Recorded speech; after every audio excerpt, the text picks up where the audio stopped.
Anyway, thank you folks for coming and joining us this evening on the Matrix discussion group from Tactical Sovereignty.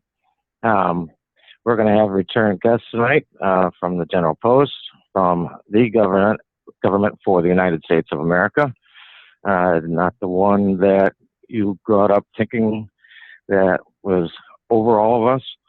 The system that's been put over us has really just been a facade that nobody really comprehends, and that's part of the confusion I think that people have in life nowadays when they're dealing with things as far as the state of the government goes. Um, like I said last week, we used to put out the disclaimer that, this isn't legal advice, da da da, and I still stand on what I said last week that, we're not going to get any legal or lawful advice from an attorney, for one. They're not going to give us the whole scoop because they don't know the whole scoop. We're definitely not going to give it to a judge. I mean, how many times have we heard a judge say that I can't give you advice? We've got to get it out, research, delve into things, and help each other out and teach each other, because that's the only way people are going to learn. That's the only way that the people on this land are going to awaken to the truth of the matter of what's happening and where they're at. Like I said, the most important thing that everybody needs to focus on is finding out where they're from, where they really are, and who they are. Those three things right there will turn all the lights on for you. So anyway, without much further ado, I'm going to bring on our guest this evening. And, like I had said when we were on the call with them here several months ago, the only disclaimer I would have is that if anybody starts talking to you about sovereignty or free men on the land or, patriot movement stuff or whatever, run screaming, because it's going to turn your life upside down. It's going to make you start looking at things as they really are, and it'll blow your mind. And it will change your life, the way you think. It'll change the relationships around you.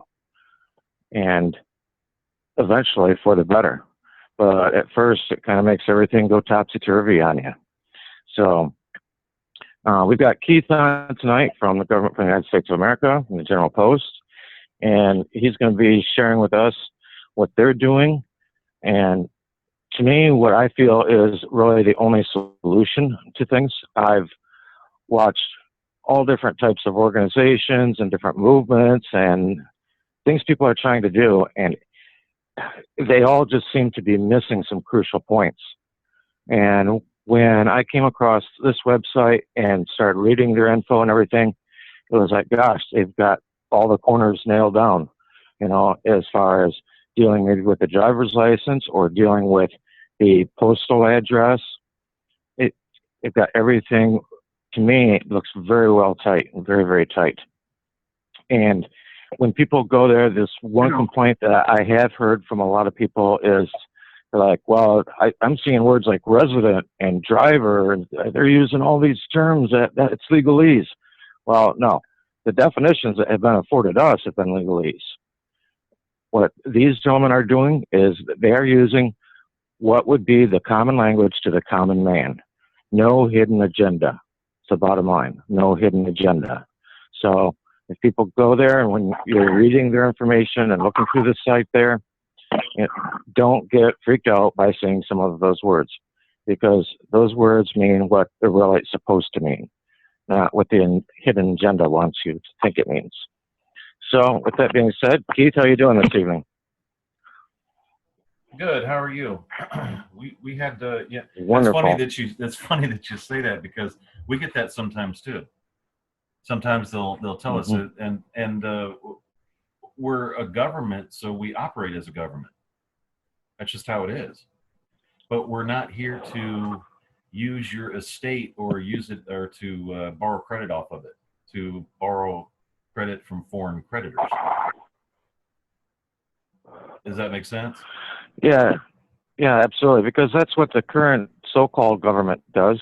They're actually a corporation running things according to corporate policy, and that's what people don't realize. They are literally the old Virginia company. They're just doing business as the United States of America and the United States right now. United States is actually the company that does business as is on Manhattan Island. That's a sovereign nation. Believe it or not, U.S. citizens are the only ones that don't know that. The rest of the world does. One of our guys was down in South America, and he was talking to a guy, and he says, "Did you know that Manhattan Island was a nation unto itself?" And he goes, "Yeah." He says, "I'm surprised you know that." He said, "That's supposed to be a huge secret." And that's one of the points I wanted to touch on with you. I had like 3 or 4 things written down that I wanted to talk to you about. And one of the things that people need to realize is, there's 2 systems kind of running side by side. Well, one has been dormant, or at least very well hidden and unseen. And what this is kind of bringing that back to life again and bringing it back to use again. And very commonly in like the patriot movements, you hear people talk about expatriating and things like that.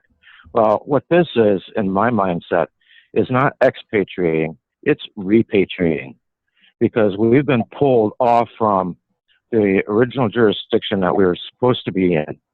And we've been, in a way, maneuvered or tricked into following another jurisdiction.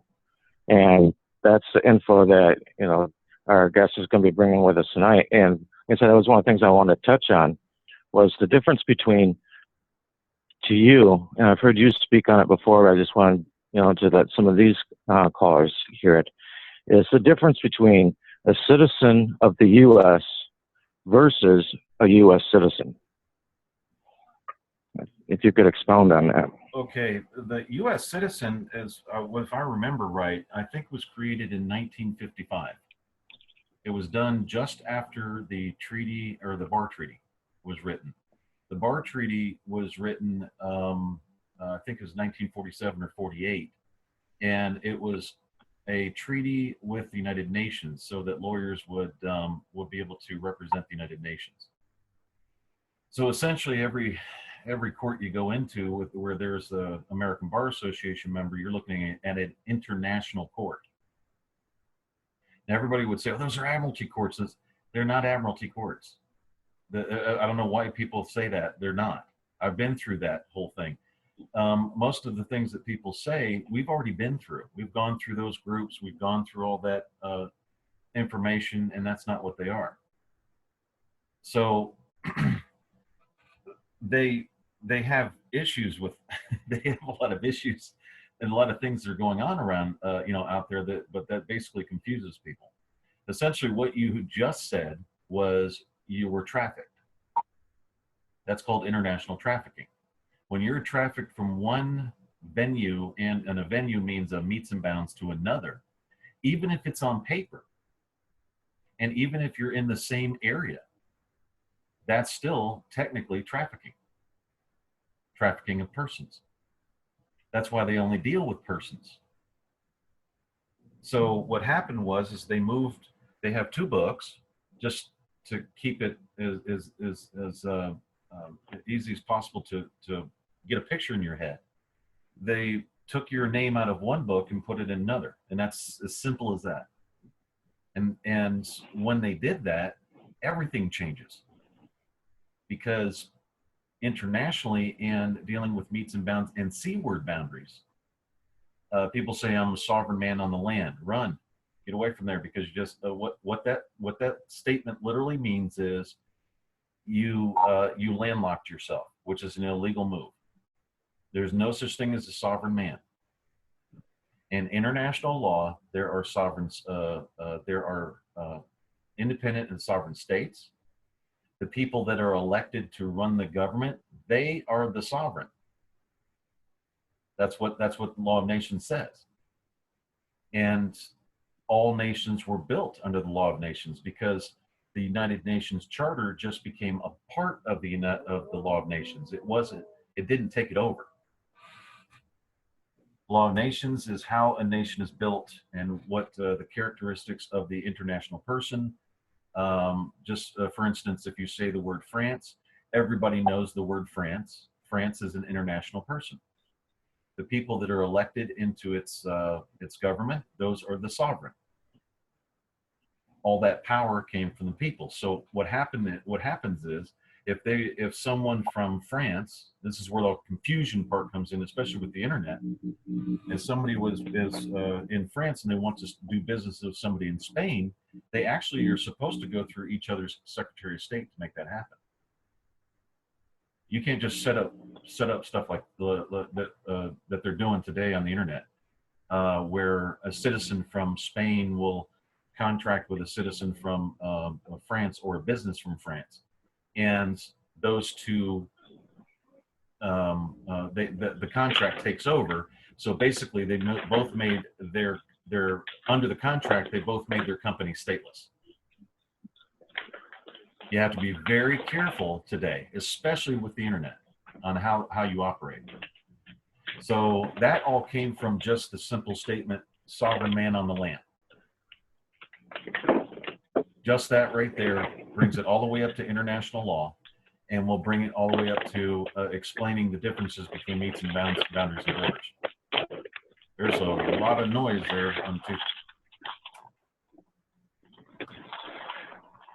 Brian, is that you? Yeah, and very well could be me. That touched on something that I wanted to have you touch on, which was the metes and bounds. And I think, I don't know if I heard it from you or where I was reading it at, but it was discussing a statute of limitations on the Constitution as well. And I just thought of that because as far as the metes and bounds, the Constitution didn't set up any metes and bounds. I mean, if we buy a piece of property and say there's rules for the property, well, listed in there is going to be, okay, this property runs down this boundary and then along another boundary, there's a body of water on this part of it, you know what I mean? And nothing like that was ever written in as far as the Constitution or any document that I've ever seen. Right. They didn't. Back then, all of the metes and bounds were in the deeds of the people. So if you have the legal description, and by what they mean by legal, and I believe the lawyers have really trashed that word. Legal is not a bad word. Law is not a bad word, or lawful or legal is not. This legalese, this, that. Just because somebody uses it and trashes it and uses it for evil does not mean that it's bad.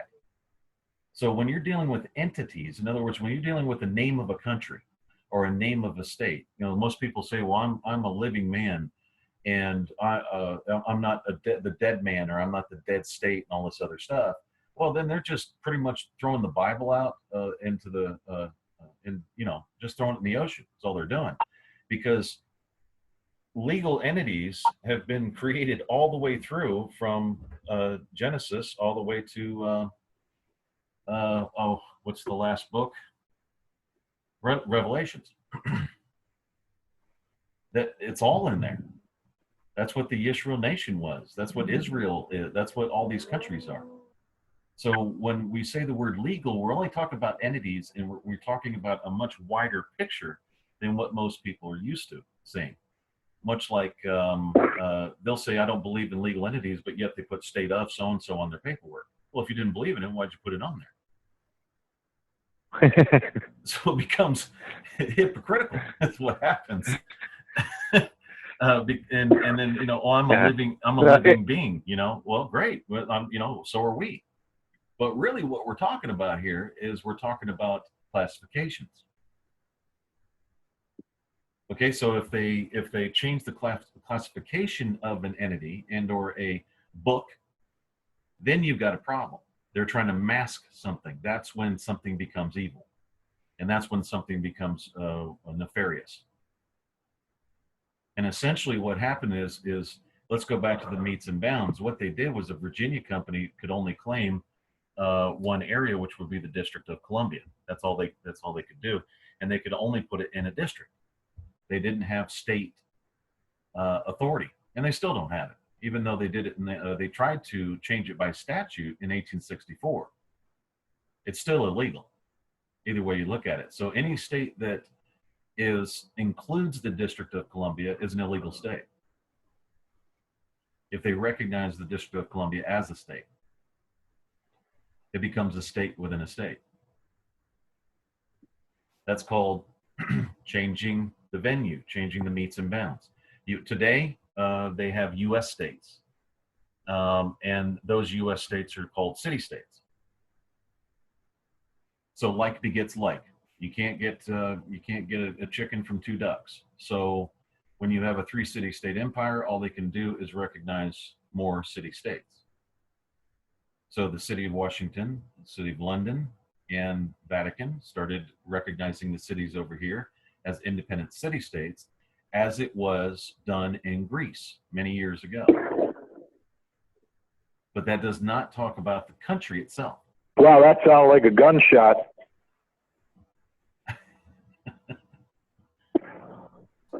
Okay. Yeah, they can pick up his lung on there. So if that explains just a little bit about the arguments that you have on one level actually define or are defined on a much larger scale internationally. Does that help? I think, I don't know if Brian's there or not. Well, Keith, that brings me to something that, yeah, I'm right here. That brings me to something also that I keep hearing people talk about and everything, and I find it really frustrating. And, you know, there was a video of whatever, you know, he lived out in the woods, or what, I don't know if it was Alaska or where he was at, but he was in court and he was yelling at the judge, you know, I'm a living, breathing man, my blood flows, da da da. And then I hear people talking about, you know, rebutting this presumption of being a corporation and this and that. And, you know, correct me if I'm wrong, but in what I've studied and learned, and you kind of mentioned it there in changing, not necessarily, you didn't use the word venue, but kind of changing the capacity you're operating in. And that's where the fraud would lay at. And that's actually what I've really come to believe, is that what they are really doing, for instance, say if you're in a court setting, is that they are placing you in a position of acting as agent for an organization that they created. And it's about capacity to me. And they're looking at you as operating in a different capacity than what you really think or even are aware of. They're assuming, if that makes any sense. They're assuming membership, but they don't want to admit that because they don't want to tell the taxpayers and the voters that they turned their public court into a private membership association working under a charter of the judges that is based in Roma, Italy. That's a mouthful right there. It's a huge mouthful. They don't want you to realize that they're in a private membership association. And that's something I want to ask you. Go ahead. I'm sorry. I was going to say that's something I want to ask you about as well, because, you know, we've looked at the whole 3-city-state thing and look at the bar being positioned in City of London. Is the bar still in the City of London, or is it in Roma, Italy as well, where the judges organization's at? They are still in London, England. Yeah, we looked them up the other day, and they still reside there under the international bar. So the American bar is subjected to the international bar, and really what it is just a bunch of kings that got together, especially from the Netherlands. The Netherlands is the highest king, by the way. He's the one that set up a lot of these monarchs. He even set up Hawaii's monarch, believe it or not. They still fly his flag, his company flag. But all they do is they're just doing business here. That's it. There's nothing more to it. They're just doing business. Whenever somebody tries to fight that business, then they start messing with them. Hey, you're doing this, you're doing that. And really what it comes down to is you really have to do your own thing. That's what we figured out. We're just doing our own thing. We went back to our own country And we started setting up our own commerce and our own money and our own everything. That's what it takes. So instead of arguing with them, just do your own thing. If you want to call yourself a judge or a justice, fine. That's great. No problem. Put together a charter. Put together rules. Get voters in there. People that want to vote you to be their justice. And to preside to in a neutral capacity to resolve arguments and problems. We got no problem with that. But don't go over there and start saying, here, you guys are a private company, and since you suck, it's okay for us to trespass on your business. That's not true at all. So if you want to call yourself something, that's great. Call yourself a justice or whatever. If you want to use the state constitution, prove that the individuals that are claiming to use it are actually using it.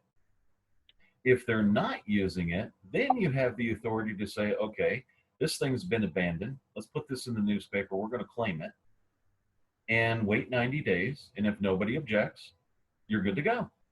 Now you got yourself a state constitution. What we did is they had no metes and bounds in any of the state constitutions.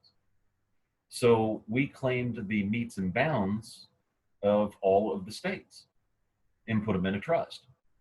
We kept it there for safekeeping until we have people that are waking up, which is happening now. And what we do, and you realize they were trafficked. And then when that one video you were talking about on the T-Row show, you were saying that the map said 1,000 words, and it actually did, absolutely did, and want to come back to the original states of the Union.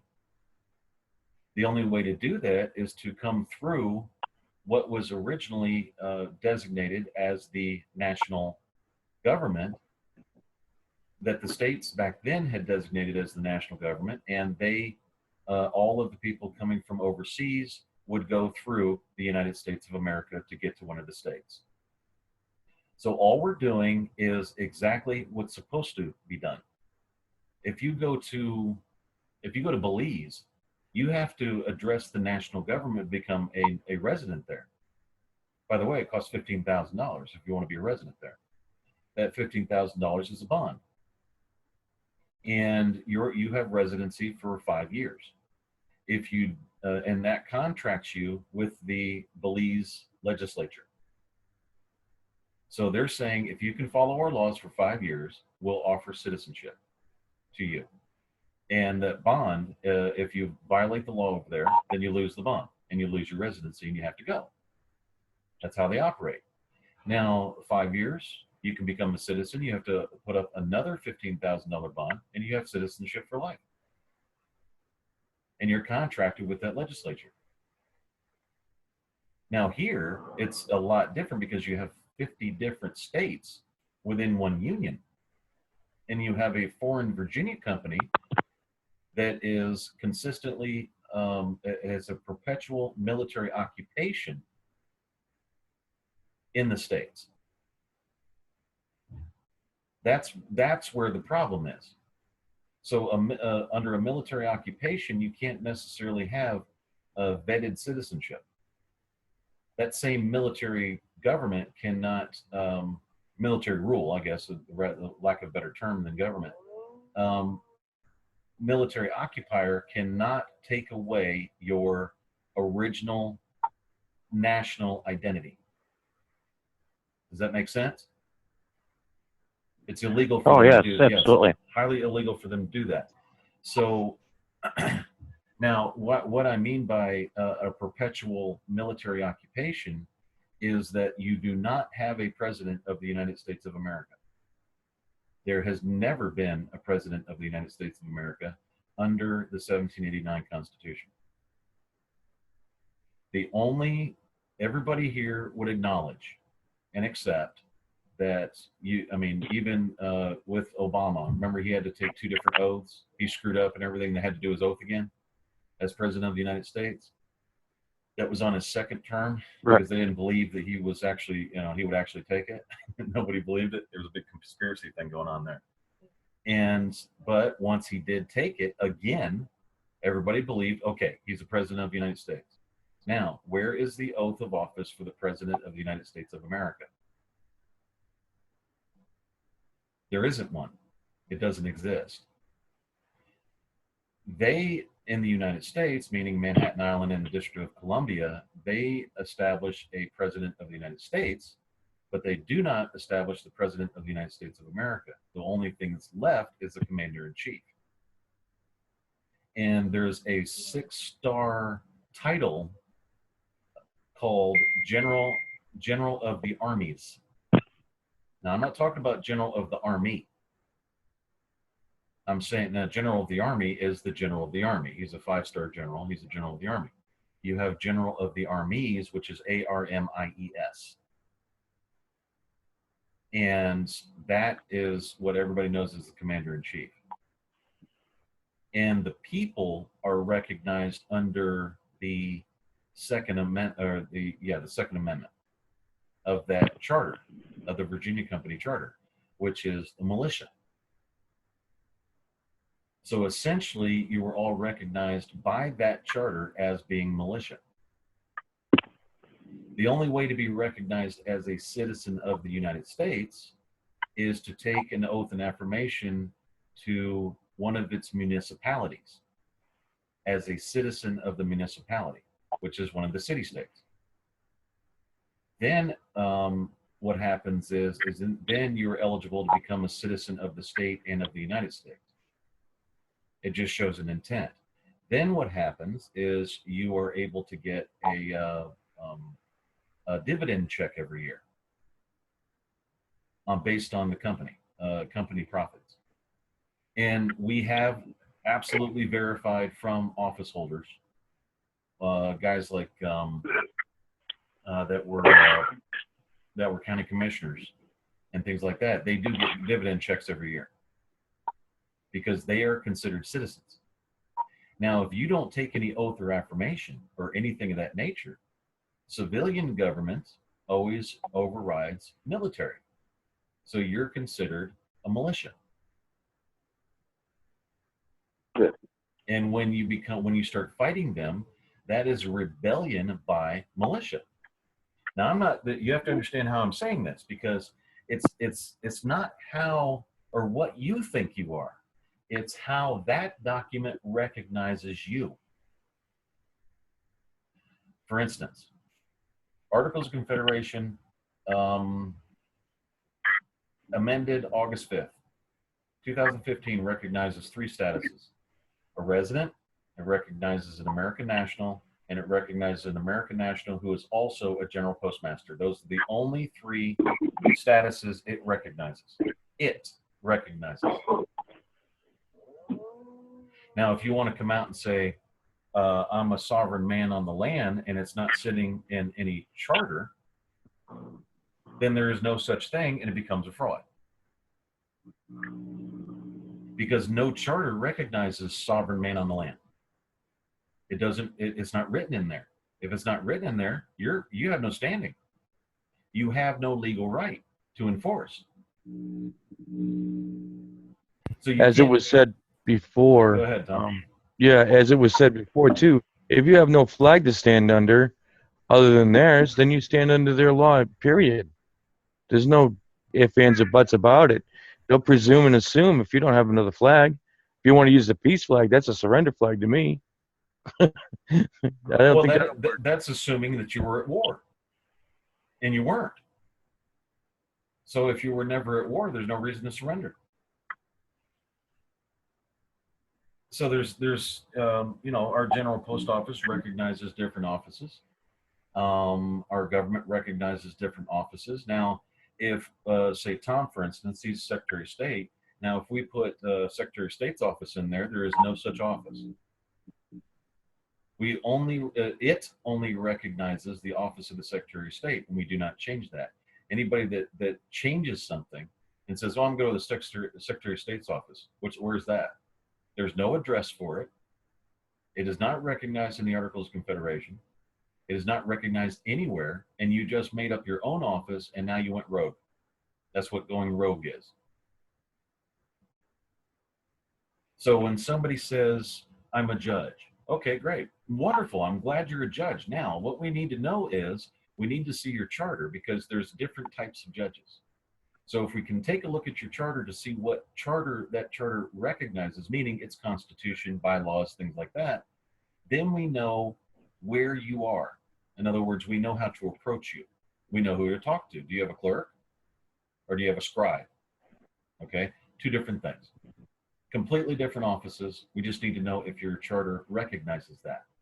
If it's written in your charter. Now, was your charter written? And did people come in and as a compact, under a compact agreement? So you guys made a compact agreement, which we all had here. And then you write your charter, which is your constitution. And then you don't start changing offices around and making stuff up outside your charter. People will begin to take you seriously if it's properly published. It doesn't matter whether you have a red fingerprint. It doesn't matter whether it's in blue. It just matters if you signed it. And it matters if there's an oath or affirmation there. Because the only type of government in the world that does not recognize a deity is a dictatorship. Those are illegal. That's why North Korea has an illegal government, because he does not, he even changed time, made himself a deity. That's what happened to him. And that's why everybody doesn't like him, because he's made himself a god over his people. And if he was a god, then why did his dad die? Gods don't die. So it doesn't make any sense. So if that helps, we're hoping that message gets across to people. And if they find that their charter in their county has been abandoned or has been changed without the authority of the people voting in the change, then you can call foul.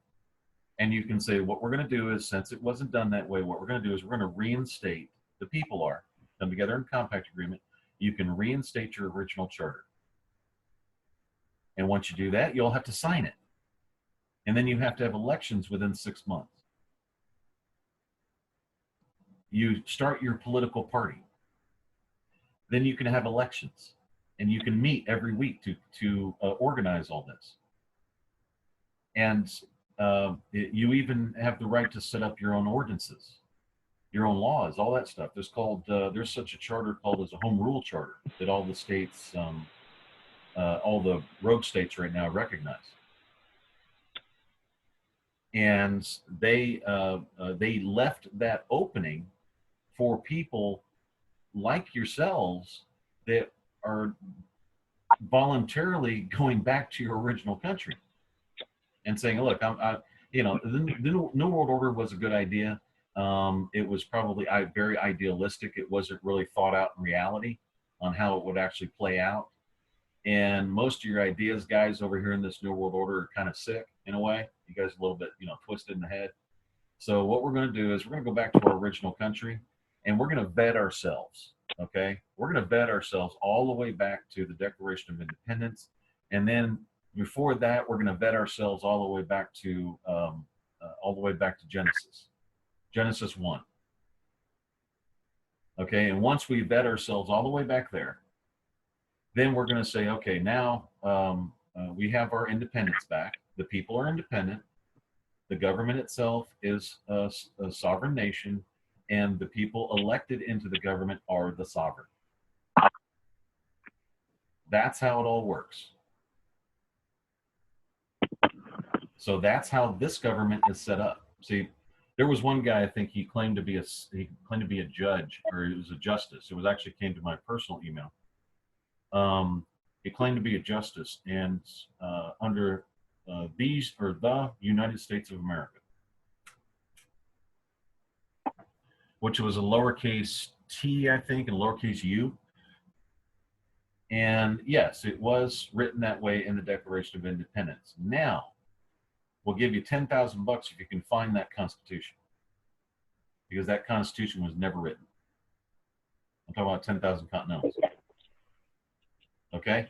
Then you have these United States of America. and the Declaration of Independence. You have these United States of America in that Declaration of Independence, and then in the paragraph below, it says the United States of America. So the name of the country or the nation that these guys were creating changed in the same document.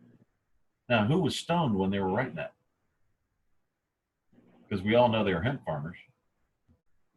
They were All stoned. of them? They didn't pay attention to it. How could you make that big of a mistake in such such an important document? It should have read these United States at the top and then of America, and then these United States of America, if you're going to reference it again, in the same document. But they changed it right in the middle of the document. So what we had to do was, when we went back to it, we claimed it, signed it, put it there in the newspaper. Hey, we're claiming the Declaration of Independence. We're all going to sign this thing. Okay? And we're going to fix this legal problem that you have.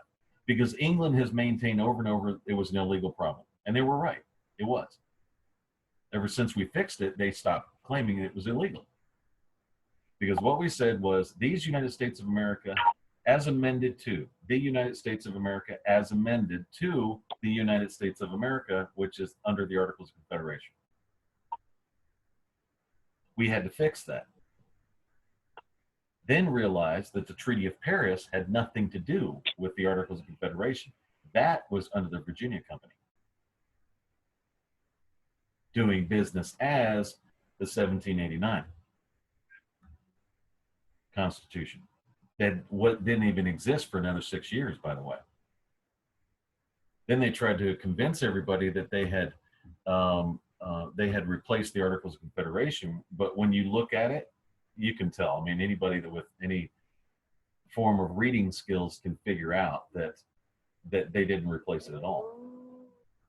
And you have diehard people today, man, diehards, that just love that Constitution, not realizing it's an illegal one, because it's perpetually invades or perpetually occupies other states militarily. And you can't do that. That's illegal. You have to give the states a way out. So even if you did have your Constitution in place and everybody was following it, and you got your rights and you've got all the things that you believe that you had, okay, it would still be illegal, because there is no president of the United States of America. Second, the people of the United States in the preamble were establishing and ordaining a constitution for the United States of America, of which they did not have the right to do. They didn't have power of attorney to do that. So there were a lot of problems in there, and all we were doing is going back and fixing them. And we did. And now we have residents growing every day. The map keeps getting bigger and bigger. We have different classifications, and because Canada needs help right now, so the Canadians need help. So we offered that through the original union. We offered residency to them, and they have been coming on. At least the ones that are awake. Now they're talking about ousting their president or their prime minister, because they realize the guy committed treason by joining a foreign nation, which was Islam. He joined Islam's foreign nations, foreign to Canada. So how can your prime minister join or say he's a Muslim? It's not under religion, guys. That's a foreign nation. Can't do that. So now they're talking about ousting. So that's actually a military. That's actually a military move, isn't it? Islam. Yeah, he is absolutely 100% guilty of treason against Canada. The people can legally, okay, right now, and I'm not saying to do this, and it's really none of our business on how they're doing it. We're just helping through the original union. They could literally execute him legally, and there's nothing anybody can do about it. Because, and not to say that they're going to, not to say that they have, but legally they could. And not one other country could get involved in it or stop it in any way, because he did commit treason. You know, look, Keith, I'm sure we're going to have a plethora of questions here for you and stuff. And before we open it up for question and answer time. I'd like you to plug the website where people can go and look over the info that you're talking about if they want to read through stuff while you're speaking, or check it out later on. And then after Keith gives us the location of that site, we're going to open this up for Q&A. Just ask that people do your best not to step on each other, and just open up with, if I may, and let us know who you are and where you are located.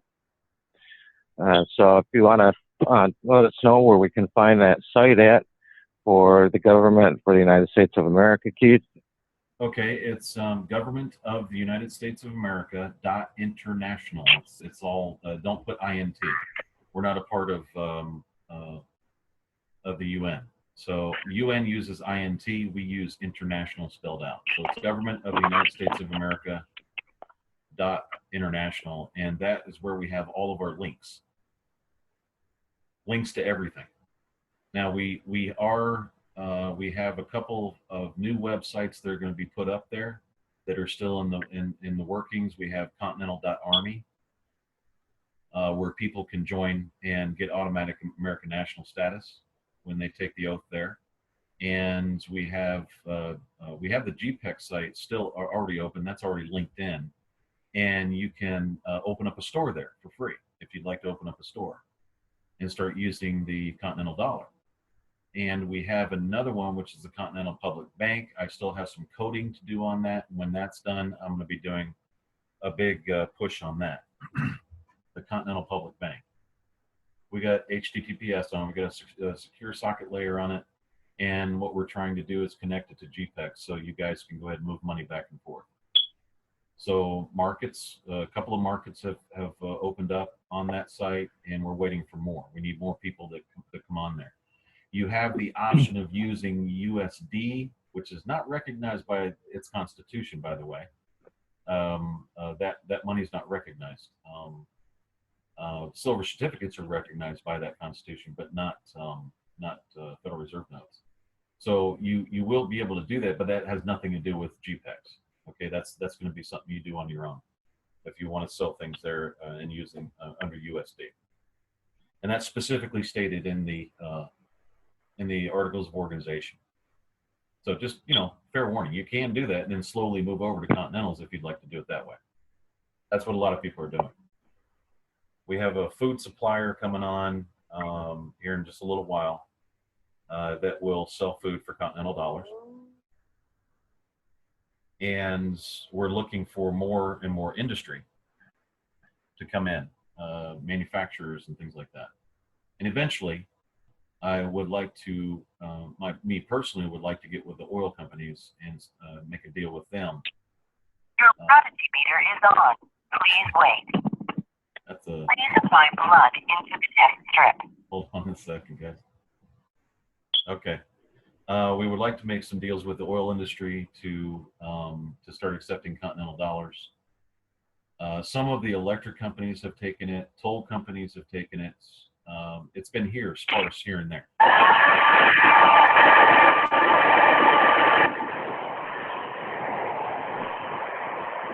That sounds like somebody's trying to either got a hair dryer, hair dryer or something.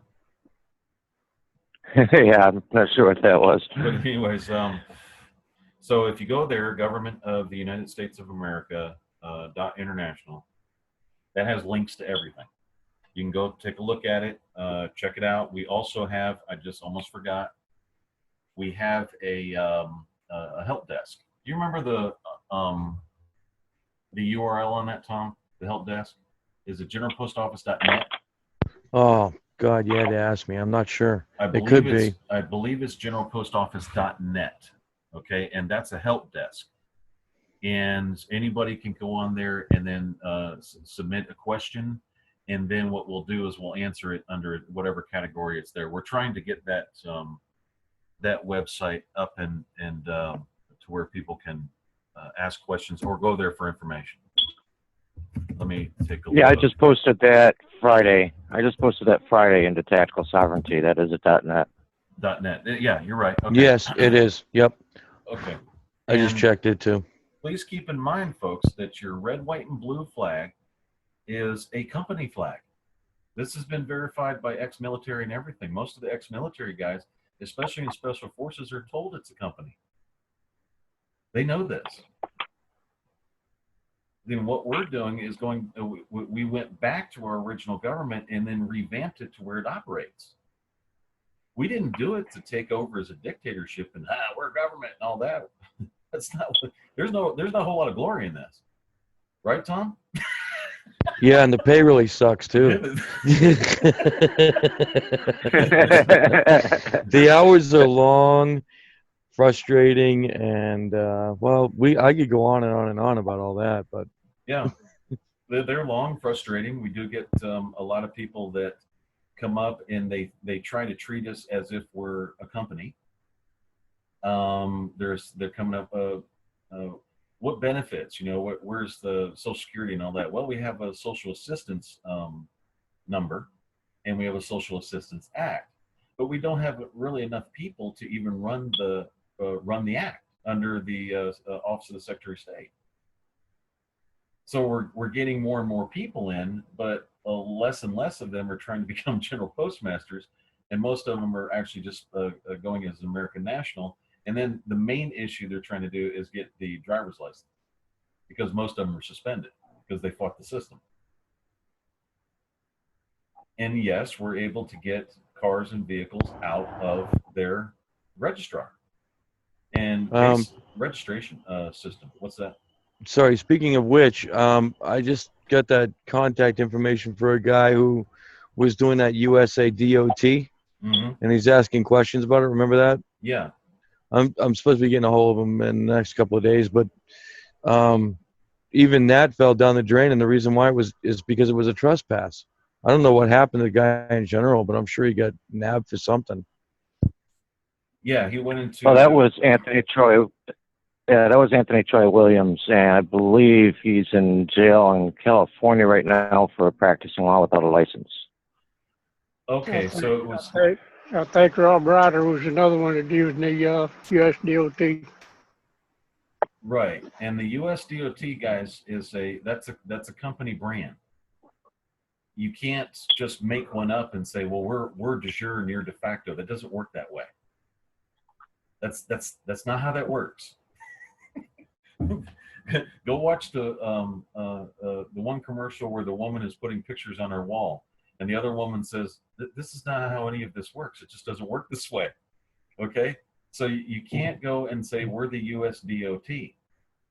That's their company brand, and like I said, we don't mind that they do business here.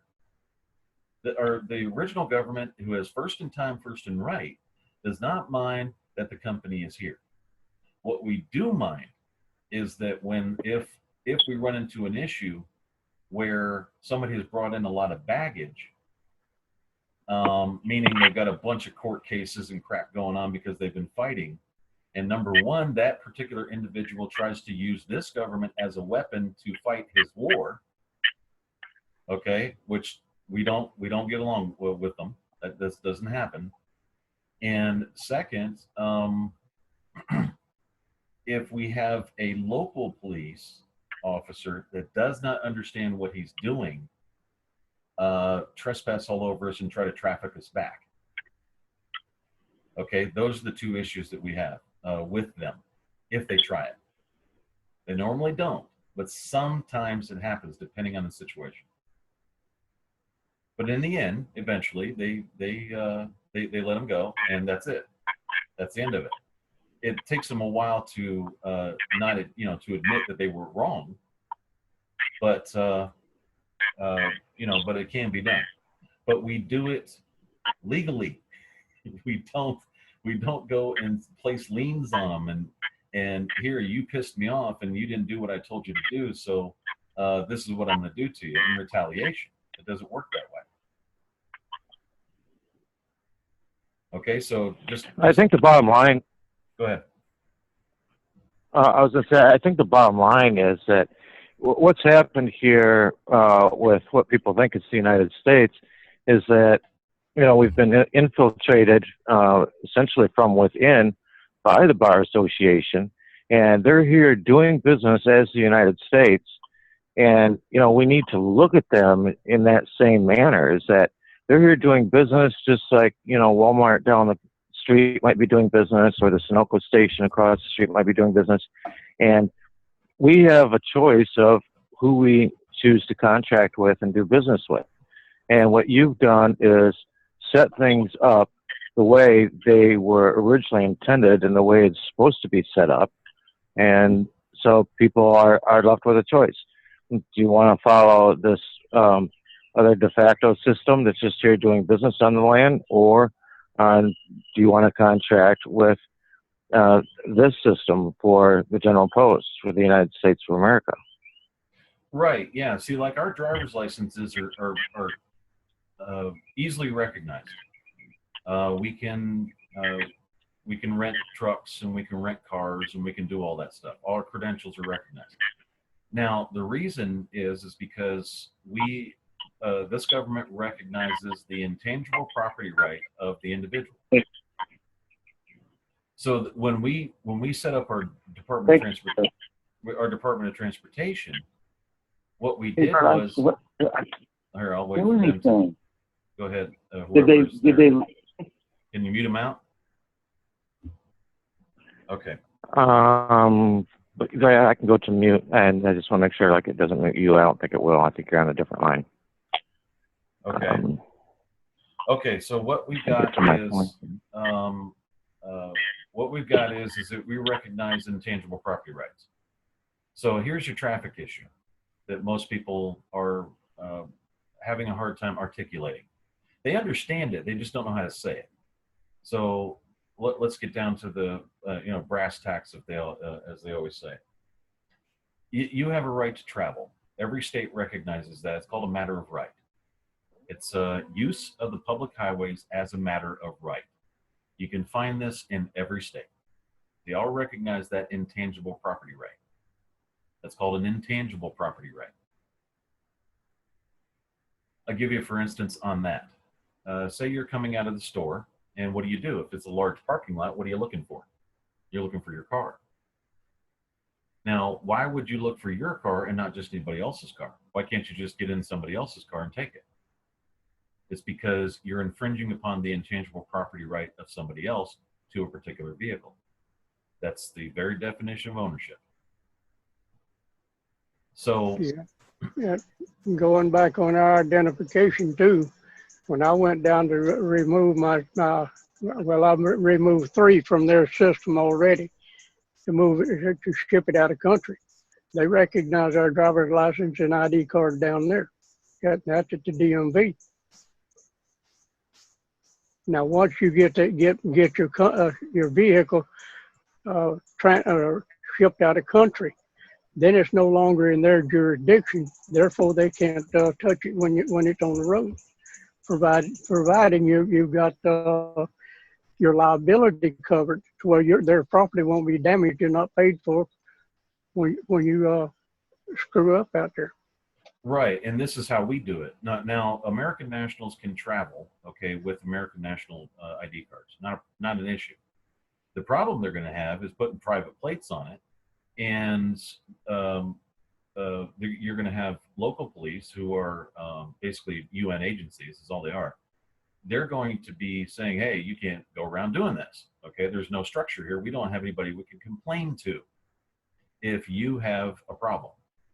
If you hit one of our people, if you hit one of our vehicles, anything like that, then they're going to have a complaint. So what we do is, even though it's voluntary, basically everybody that said they would never get a driver's license again that were American nationals clamored after this deal because it was such a good deal. And the reason is because, number one, it's voluntary. Number two, it's contractual. Number three, you're covered by a $750,000 bond. Now, our treasurer declared a human right to the value of $750,000 legal tender. We don't care which legal tender it is. It's legal tender. Okay, we have Continental Dollars. We have legal tender for all debts, public and private. So since that is a human right, intangible property and right to own property is also a human right. So therefore, the contract goes like this: you come in, you become you do your resident declaration. Resident declarations are absolute. Nobody can argue those. It's a political decision. It's even absolute in the Virginia Company and any of its agencies, okay, and the United Nations. It's the way it works. Number two, you want to get a driver's license. Great, no problem. First of all, do you recognize that you do have the authority to take an American national ID card and operate? You can travel on that. You know that? Yes. Okay. So we all know that what you're doing is voluntary. We have to establish this. So you're not being forced to do this. Okay. Second, you go over and take a driver's test. Get your driver's test done. Then you have to go to our registrar and you have to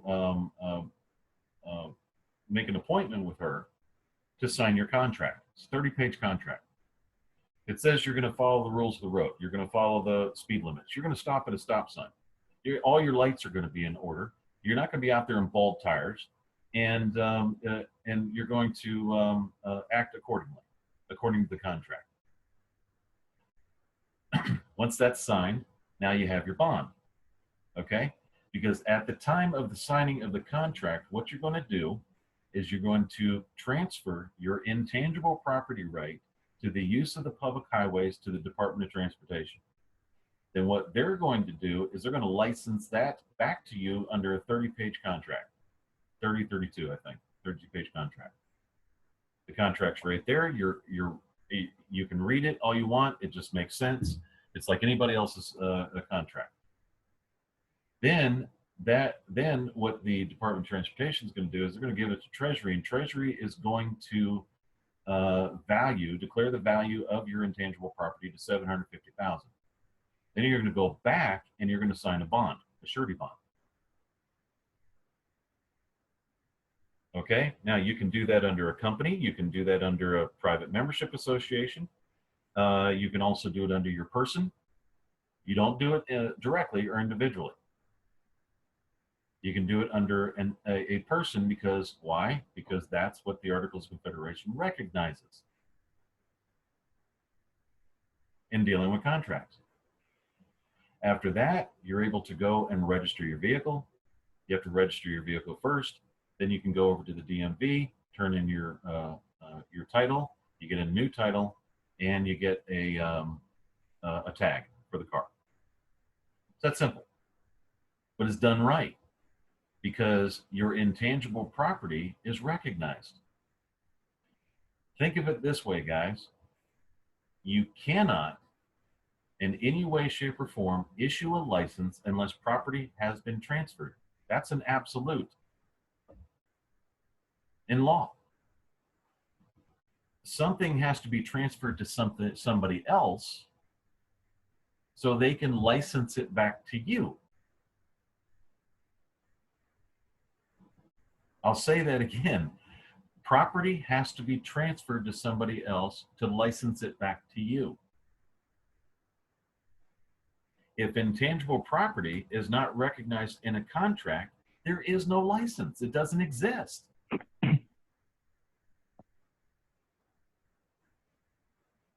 So you can't come back and say, I have a right to travel. What you can say is, there is no license because my right to travel has not been transferred to the DMV for them to license it back to me. If you have a form to fill out that I can transfer that property over and you can license it back to me, I want to know what I'm going to get for that property. A rental fee, leasing fee, what are you going to give to me?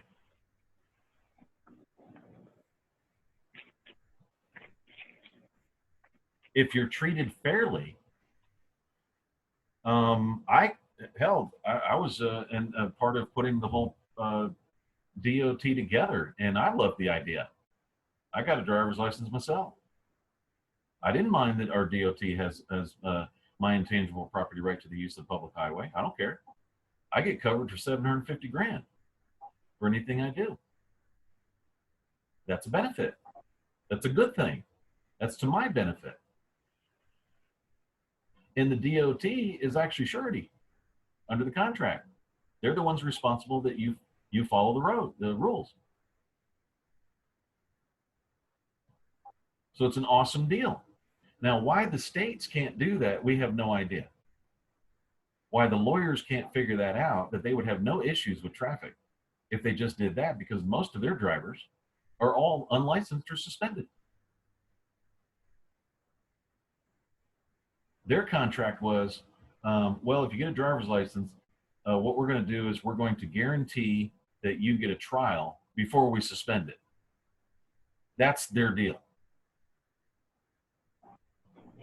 That's like saying, we're going to guarantee that we're going to hurt you before we take your license.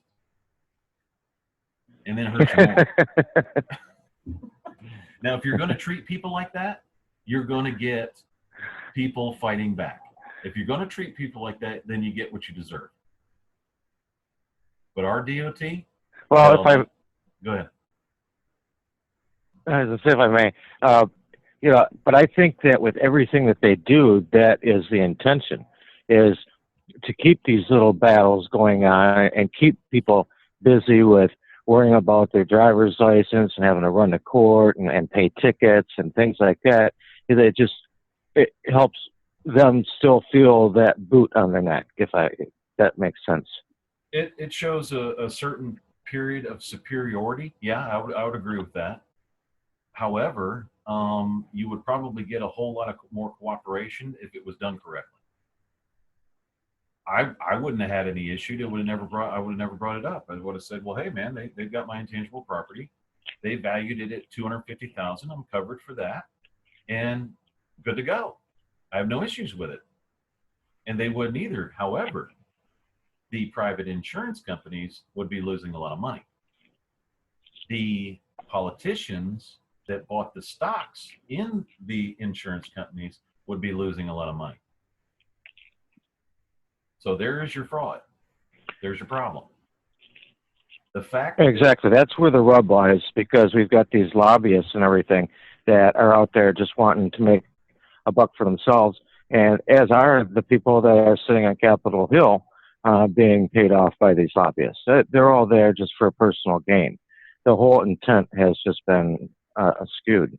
Right, and the worst part is the politicians, and this has been verified, the politicians are in fact, every time a statute or something is passed, you know why Obamacare didn't pass.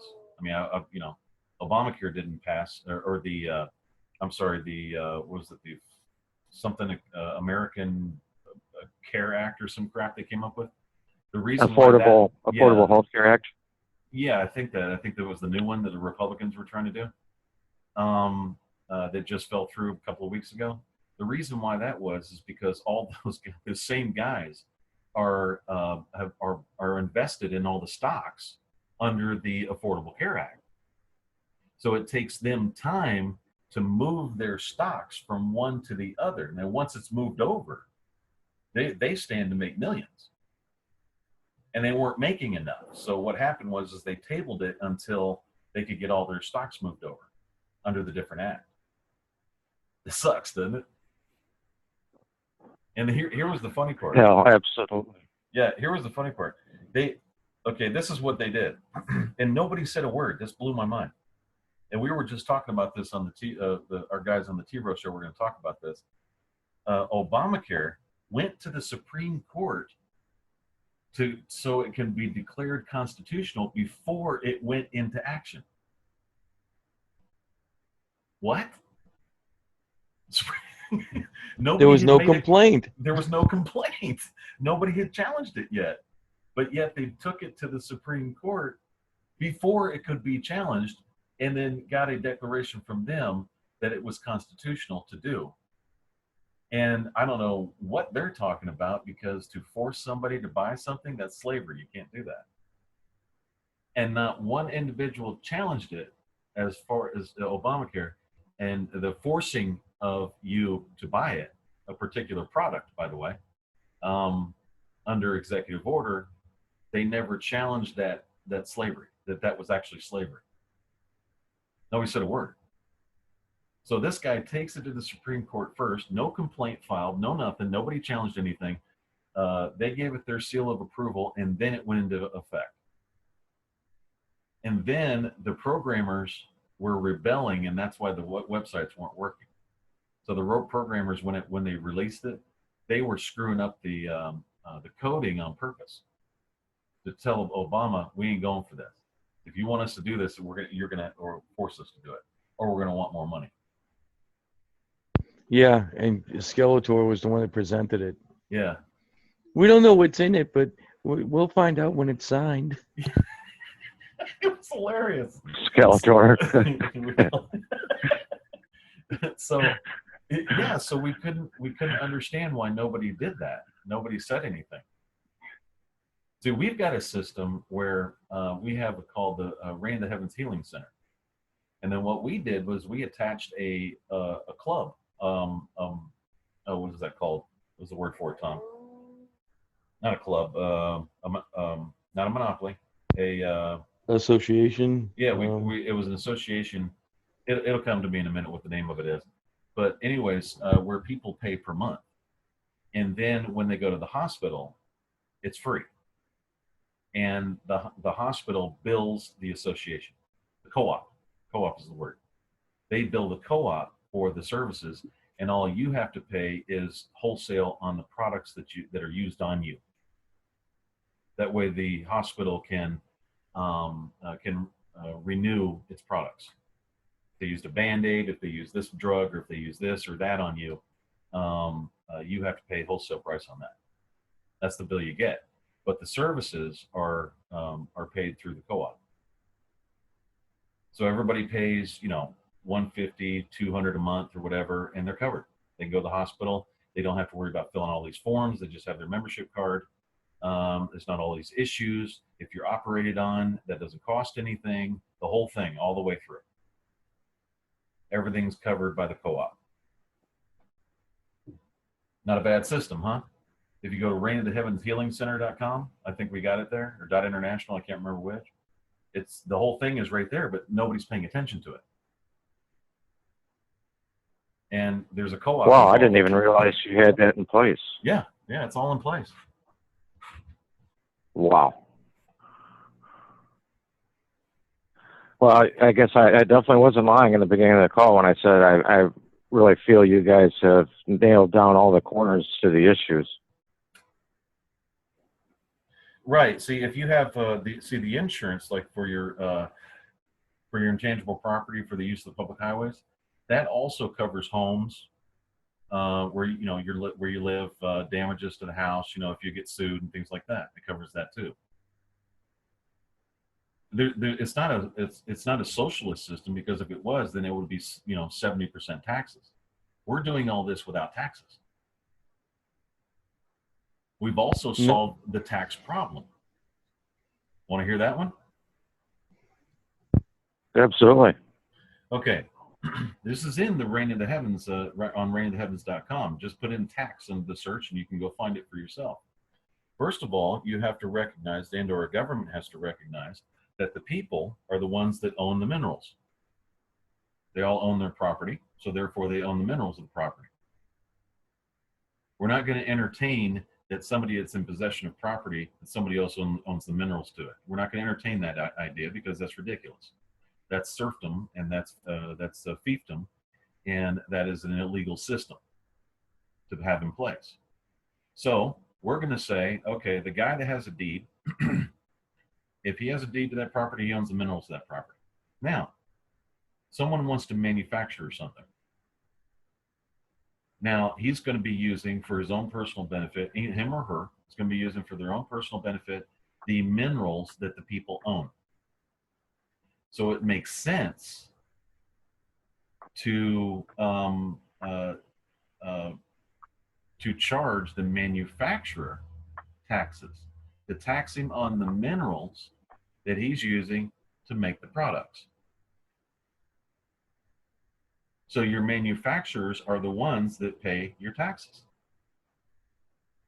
and support the government. The government is not necessarily, no, let's reclassify that. It's not dividends. What's the term, John? There's a term there. It's a different classification. When you're paying on mineral rights. I don't remember what that word is, Keith. It'll come to me in a minute. Always does. All right. Yeah. Yeah, that's the way I am too. Yeah, I just can't remember that word. However, when those are basically what you're doing is you're not necessarily collecting taxes. What's the word for that? It's paying for the products they use. It belongs to the people. That's all. It just in those when they take the minerals out of the ground, they just pay for the minerals, and that is what you're calling taxes. Right. Is it a user fee? No. Let me go. I think I can handle. I'm over on reignoftheheavens.com. It'll come to me. It's not a dividend. It's not a dividend. It's there it is. How to fund a government without direct. It's called the Land of Milk and Honey Treaty of 2016. We have the treaty in place. It's ready for, people can sign it if they sign on to it if they want. It says the Land of Milk and Honey Treaty has had long-term implications that the control of the minerals within the metes and bounds of each country rests with its people. The Land of Milk and Honey Treaty is a human right compliant in its entirety. So the large corporations just have to pay this and then they're fine. They're using the minerals. It is convinced that compacts by and between the people in social compact is an indispensable condition for stability, peace, and development of these articles. Confident that true significance and solidarity and good neighborliness can only mean the consolidation of this content.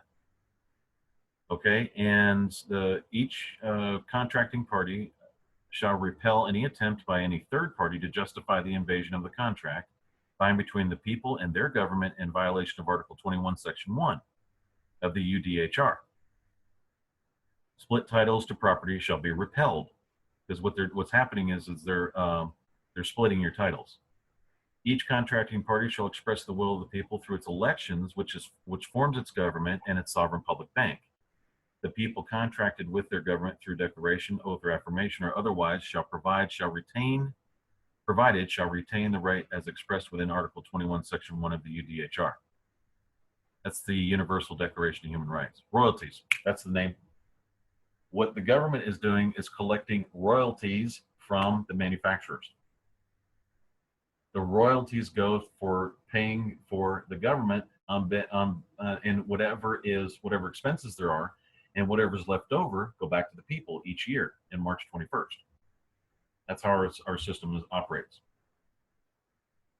Basically, the way the Federal Reserve was set up until they reclassified it too. Right, till the communists took over. It says the producers shall enjoy certain immunity under the license governed by the doctrine of codification to reduce the impairment of production, to be determined by the contracting parties within their own spheres and governed by the UDHR, or as otherwise provided for the purpose of protecting the producer from certain injustices against producers committed by consumers in their representation. So if they pay the royalties, that gives the producers certain immunities from people walking into stores, slipping and falling and all that kind of crap, or product liability, because they're getting hammered with product liability. So that's where the private insurance industries came in and said, we'll cover your product liability, which means now you got to ramp up the charge or the cost of your product and pay a bunch of lawyers and pay a bunch of this, pay a bunch of that, which is a parasitical point of view. So if you get that third party the hell out, and that contract is between the people, the government, and the manufacturer, and you get rid of the third party, you're good to go. It's not an issue. This makes it very attractive for producers to become producers and therefore create jobs. That's how you get your jobs started. Then you have certain protections for consumers. and then you have ratification, entry, and force, and that's right on. Just put in tax under reignoftheheavens.com. Just put in the word tax at the top where it says Twitter and Facebook. Tax there, and scroll down. You'll be able to read through that the land of how to fund a government without direct taxation, and that's how you fund your government. That's what export taxes are. They're just paying royalty on the material that they're either shipping in or shipping out. Right. Well, what this is, and it seems to be the problem that is underlying in everything, is there's always this third-party intervener that has stepped in, and that's where the majority of the expense is coming from. The majority of the waste. I call it waste. That's a better terminology. Better terminology, definitely. Yeah, there's a lot of waste involved. We've been on for just over an hour and 15 minutes, and you've definitely given a ton of info that I'm probably going to go back and re-listen to this call again as well. I wanted to open this up in the chat. There's a lot of people with questions and things. Okay. So I'm gonna unmute everybody so people can come on. Just let us know where you're calling from and who you claim to be, and we'll go from there. All right, guys. I'm unlocking now. So if anybody had a question, feel free. How are we doing? Yeah. Hey, Ryan. It's Steve from Illinois. Hi, Dave. You there? Yes. Oh, okay. I think it was Keith that's been talking. Now, I was listening. Now, here you go with a naysayer, I guess, here. But I just have a lot of questions about, he was talking about human rights and going to the international board. What I've got a concern with on that, or a question about, is we were supposed to have our unalienable rights. And we got groups like ACLU, we've got politicians and all this that seem to be able to come back and define people's rights that are unalienable, which has been going on for a long time. Now, if I'm mistaken, I'm understanding that human rights would be going to an international board. So that being said, we're taking an interpretation of somebody's rights when they feel like they're violated to an international board. Is that not just the same problem we've got going on right here with our system now? Because all men, now we're talking about men and women, and it's great to feel that we've got an honor system among us. But as being human, there's going to be bad apples being involved. There's going to be people with hurt feelings, and who is going to be defining either our unalienable rights, our civil rights, or human rights? I mean, we're appointing somebody to define for us. So that's kind of I guess it sounds like a naysayer question, but it's just a question of it seems like that we're just evolving from one government into another worldwide government, because the Affordable Health Care Act is a universal health care, and the United Nations is all supportive of the universal health care. So things are leading in one thing to another, and it ultimately comes down to a new world order. With that, I'll yield. Okay. Now, that's what we first got. That's what the PAGs first got. The private attorney generals across America, when they first got here, they thought the UDHR was United Nations. And it's not. It has nothing to do really with the United Nations. What happened was Roosevelt's wife. I'll wait for all that. There's a lot of noise there. I don't know how people make so much noise. Yeah, if people would mute out while they're not speaking, that would be helpful. I just muted the board again until the next question comes up. Okay, we explained it to them also. The UDHR is actually on its own. Even though it's considered among countries customary international law, it really has nothing to do with the UN. The UN just adopted it to make it look good, to put on a pretty face, because the UN is in fact a communist organization and they deal in definitions. Okay, defining things, reclassifications, all that kind of stuff. We don't do that here. Most of our laws are created by court cases, and those court cases are created by experiences and affidavits of the people that went through them. That's how most of our stuff is done. When we looked at the UDHR, I thought the same thing when I first saw it. And I said, well, that's just a UN thing. I know they're communist pinkos over there. I didn't like them. And I don't like the way they do things. I've had dealings with them in the past with certain international private membership associations, or another word for fraternal orders and things like that, would approach us and try to get us to, I think one time they tried to take over our human rights defenders. They wanted to give us UN badges to become judicial officers within a professional court. They've tried almost everything they could possibly do to get us to stop what we're doing as far as a national government's concerned. This government's under the law of nations. Okay, the law of nations does in fact recognize people, men and women, and it does define what you're talking about. Those definitions are already in place. Now, whether a communist organization comes in and starts trying to redefine things, reclassify things, you have a legitimate concern. So do we. The office holders have a legitimate concern, because the office holders here, they're only in office for 2 years, and they can go a total of 4. After that, they are subject to whatever they're doing or whatever they did while they were in office. It does affect them also. Our Congress does not have immunity from its own laws. That's the difference. So the people that are in office, what happened is, say, the U.S. Congress made themselves immune from their own acts. Well, it doesn't affect us. We have our own insurance. Oh, really? Okay. Well, but you guys are under the Affordable Care Act. It doesn't work that way. If we had an Affordable Care Act, those various same people in Congress, our Congress, would be subject to it when they got out of office and while they're in office. There's your difference. So you're not giving somebody power of attorney to turn it against you. The UDHR and what is involved in that is highly understood among everyone, okay, in what they call the international community, and we have to deal with them as a national government, and we have to deal with that international community whether we like it or not. We have to be able to communicate with them back and forth.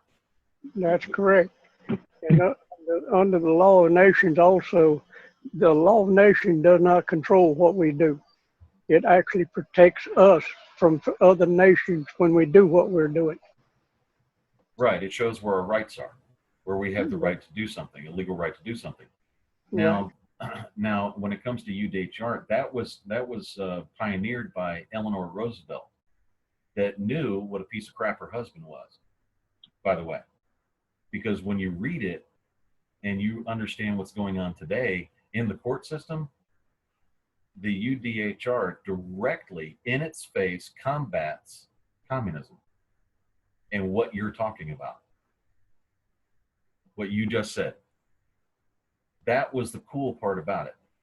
And it took us about a month and a half to realize it by reading it. And then when we started reading it, then we had a committee, we were in committee with it. Because our government has just like a 24-hour committee. And we were talking about it and said, wait a minute, that combats what we're doing over here.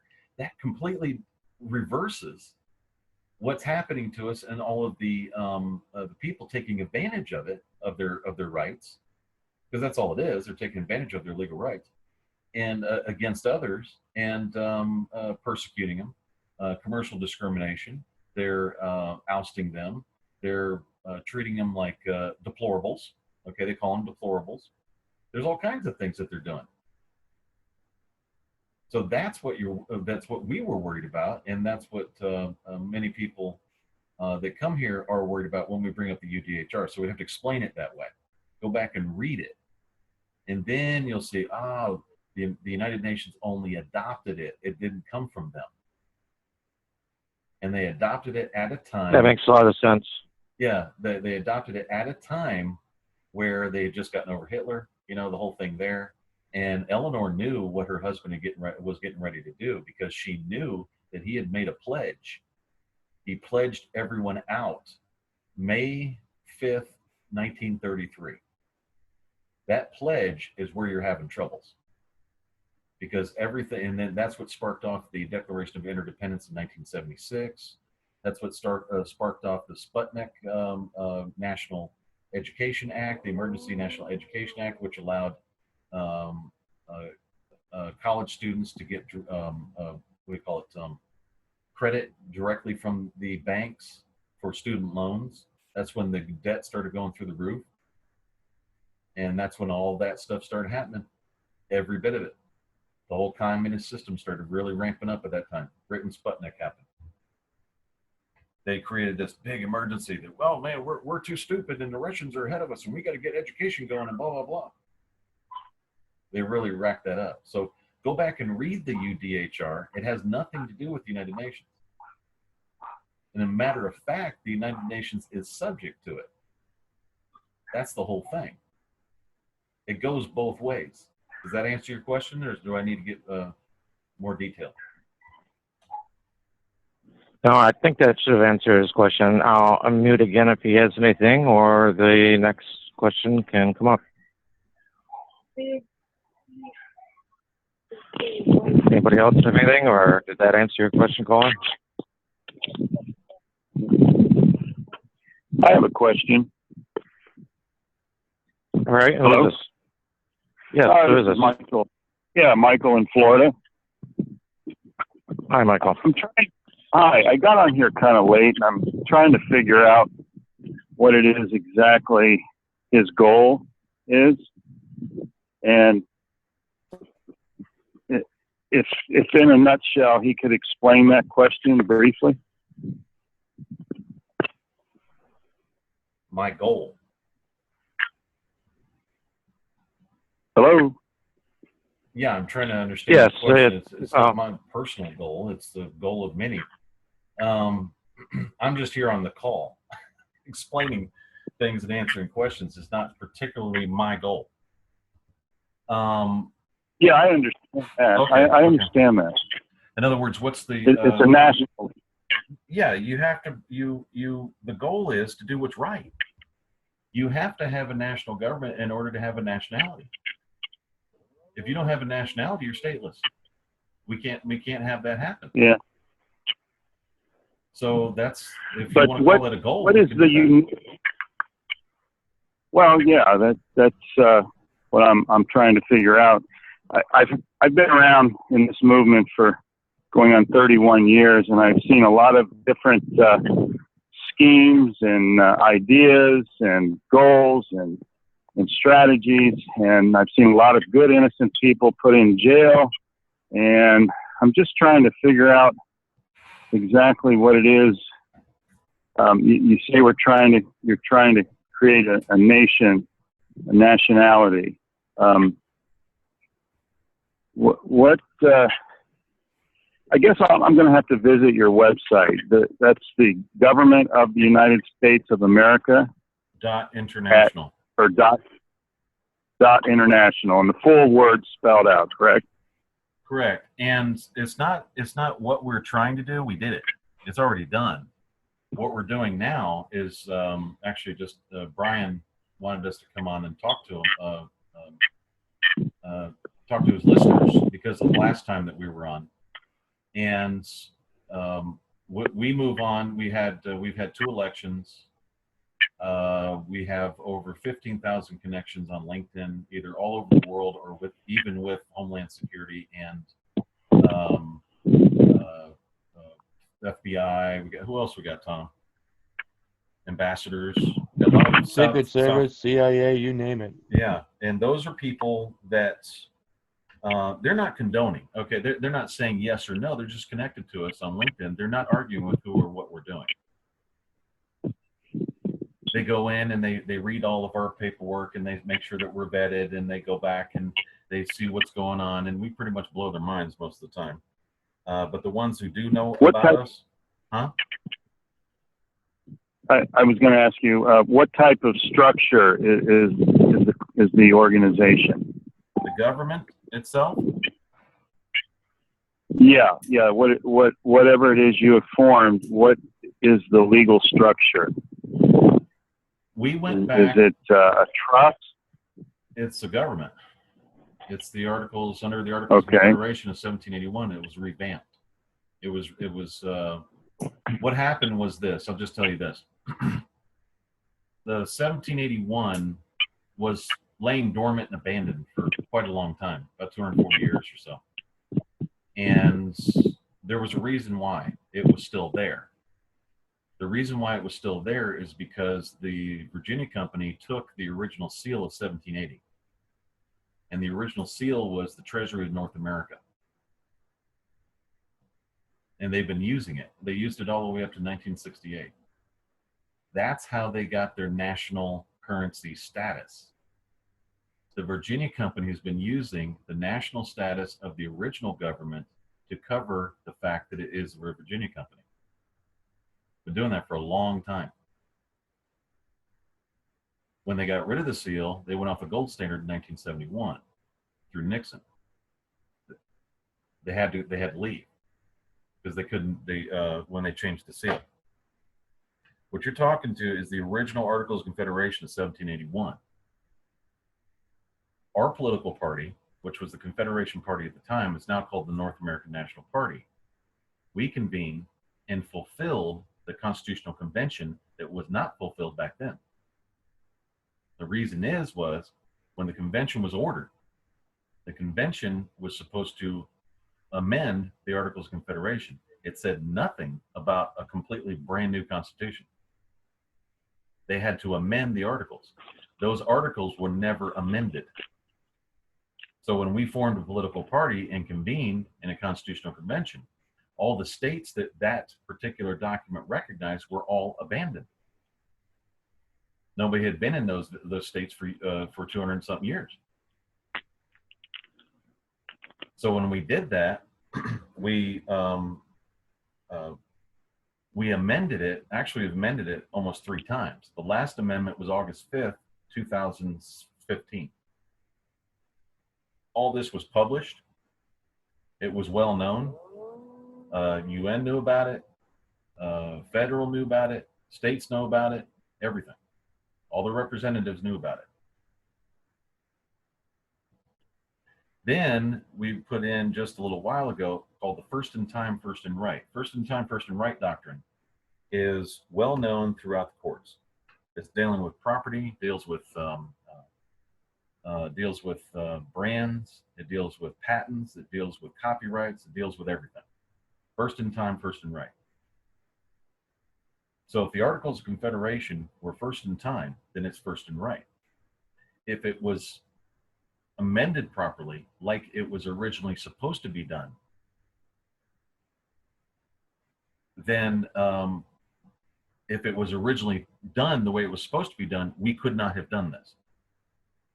We couldn't have claimed it, signed it, and then changed it. But when they came out with a brand new or some other constitution and failed to amend the Articles of Confederation, they broke chain of title. When they broke chain of title, they weren't vetted all the way back to the Declaration of Independence. Although they like to claim it. We call them jumpers. There's a couple of there's 2 different types of people. There's a vetter and there's a jumper. A jumper will go from the Declaration of Independence and jump right over to 1789. Completely ignore the Articles of Confederation, completely ignore the Continental Congress. They'll completely ignore everything and go right over to the 1789. That's a jumper. You haven't been properly vetted all the way back to the Declaration of Independence, so you can't say you don't have the standing that you say you have. They went from the General Post Office of 1775 over to a postal department in 1789. That's a jumper.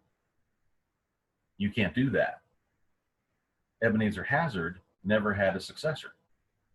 Ebenezer Hazard was the last Postmaster General under the Articles of Confederation.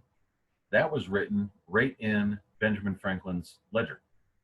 We have a copy of the ledger. It was saved by a fire, I think, in 1878.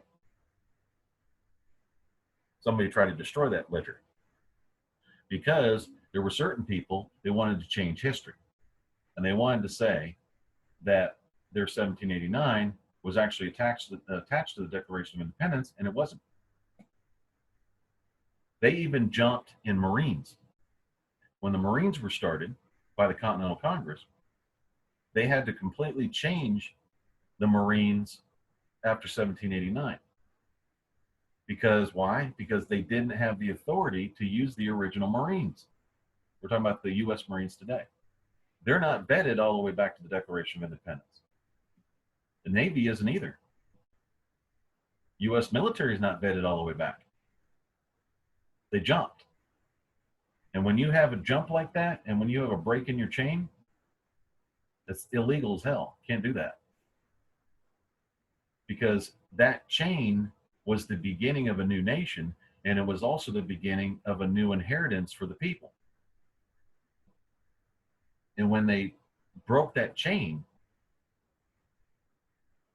that that jumping caused problems from the point that they did it all the way till today. That's why it cannot be fixed. You cannot fix that situation.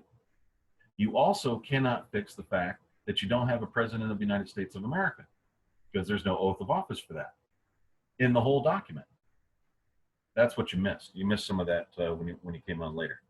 So if you go over to Government of the United States of America.international, read the links, and then we'll have no problem answering any of your questions.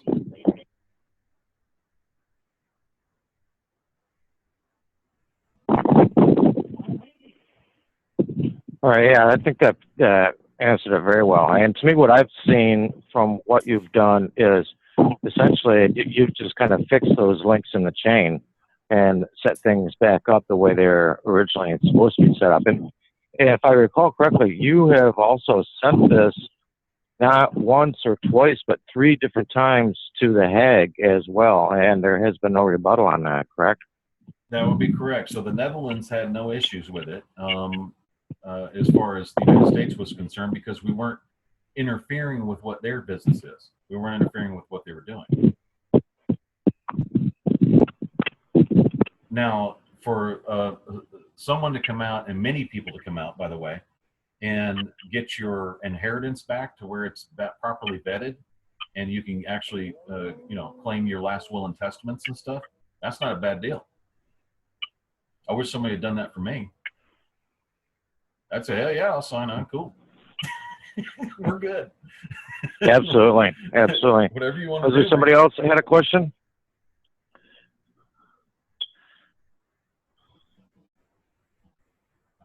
I have a question. Yes, who's this? This is Jerry from Vermont. How are you doing, Jerry? Good. How are you doing, Brian? I have a situation, really it's not the same as the topic that is being talked about today. Can I ask that? Sure, who knows? It might tie in more than you think. Yeah, so here's the situation. It's a credit card that was maxed and never paid. A law office or debt collector sued me in my small claims court in the name of Bank of America. I called Bank of America and I recorded the conversation telling me that they did not really sue me. They gave the debt to Truck America, and America hired this. They really didn't know. So I couldn't pay. I asked them to pay. They said, no, you can't pay.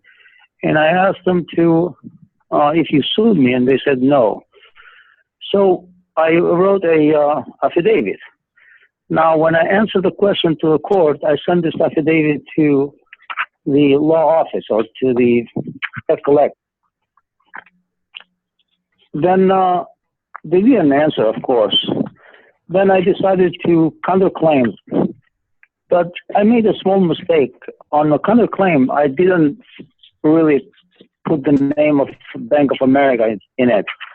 Put only the lawyer and the law office or the debt collector. And their answer to this was dismiss the counterclaim because it's not a counterclaim, because the name of Bank of America is not there. If you were in my decision, in my position, what would you do? You would have done? What you would do from now on? Well, Keith, I don't think I've ever really heard you address situations like that. Do you have anything to say regarding a matter like that? Now, to answer the previous question, I've been doing this for 27 years. John over here has been in it for how long, John? He'll come on in a minute. He'll grab his. I'll answer his question in a minute. John, folks, I think it's been 35 years since the 80s. We've seen people come and go, and we've seen a lot of people get hurt. Same as you. And we've ducked a lot of problems because of that, especially with these Continental Marshals coming out. That's a joke, by the way. We've seen people make up a lot of stuff, but if you're vetted right, you won't have those issues. Just letting you know. Now, the Bank of North America, the last official act of the Continental Marines was to escort a stash of silver crowns on loan from Louis XVI of France from Boston to Philadelphia to enable the opening of the Bank of North America. Did you know that France owns the Bank of North America? Wow. I told you that we said this before, the monarchs are doing business over here. So what you have to do is you have to figure out who you're dealing with.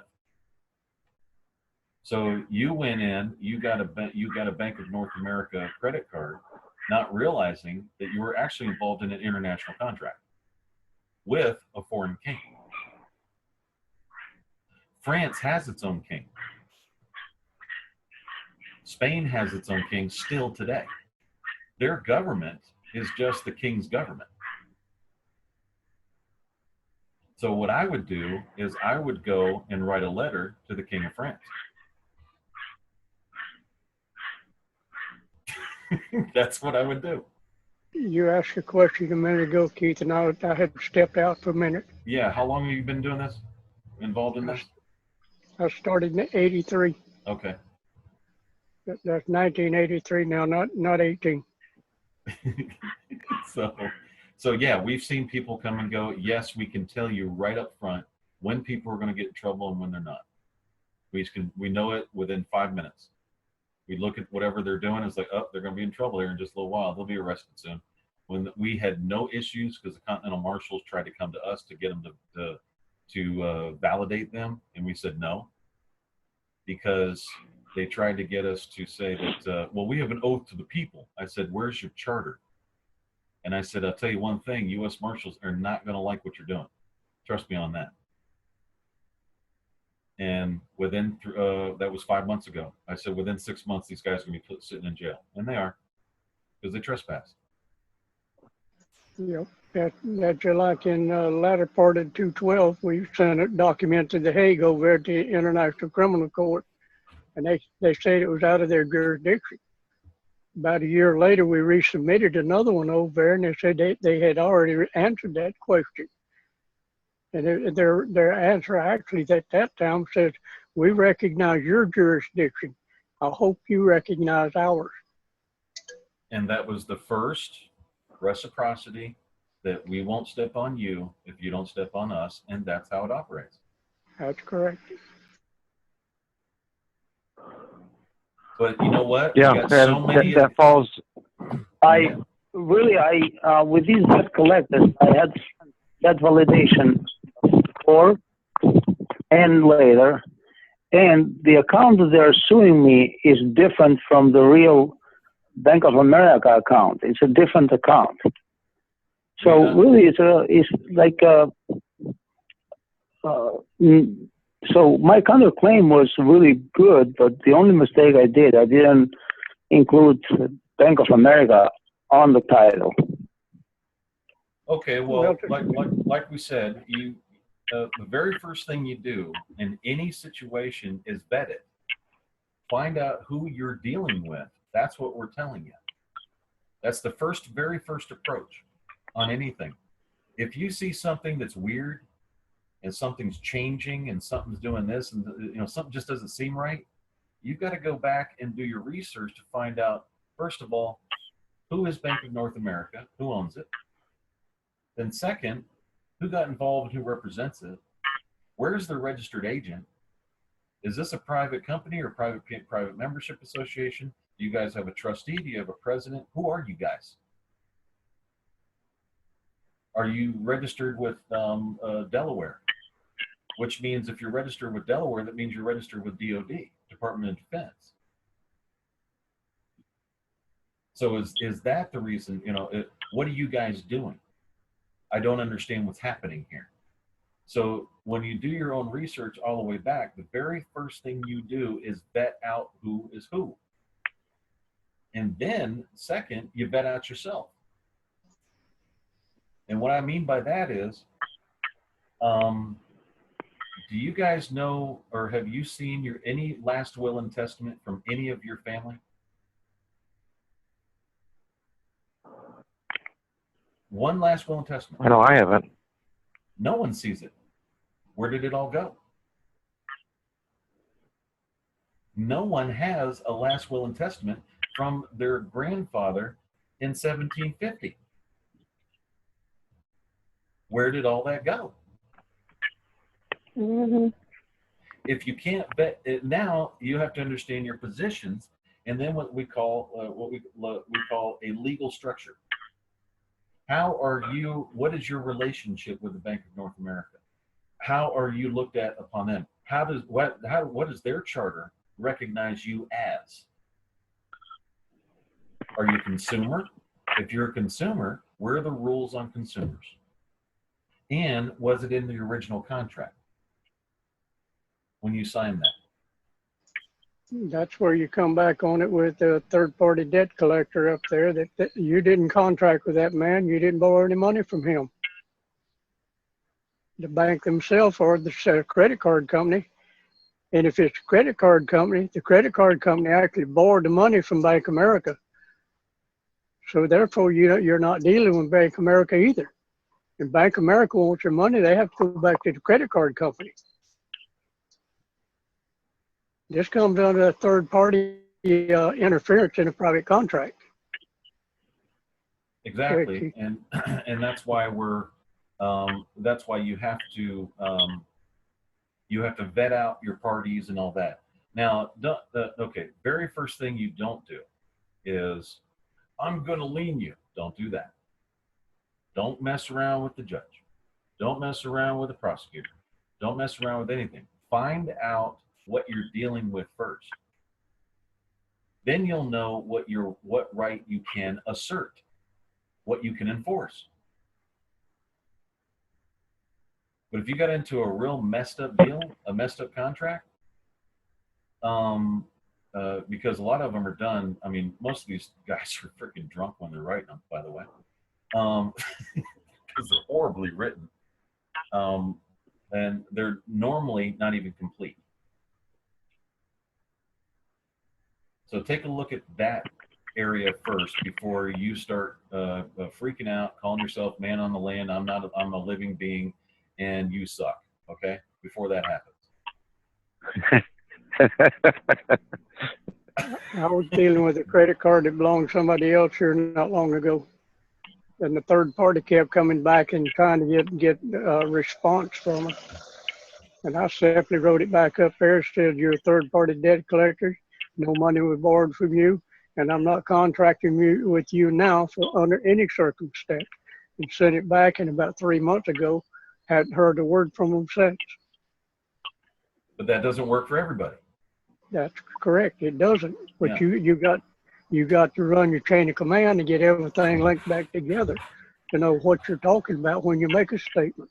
And the next time you want to fool around with a credit card, don't. Then you won't have that issue. Pay Well, for what you get. If you don't have the money for it, don't buy it. that's correct. And That's the how it credit card is only a 30-day account. It's supposed to be paid in full at the end of every month. And that's where people abuse it by running an overdraw, and then they have to start paying interest on it.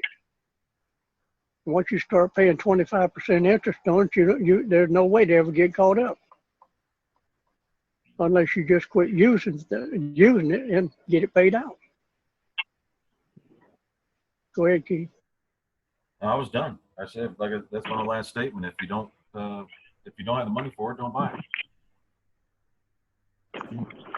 That's correct. Thank you for your All right, answer. Thank you. All right.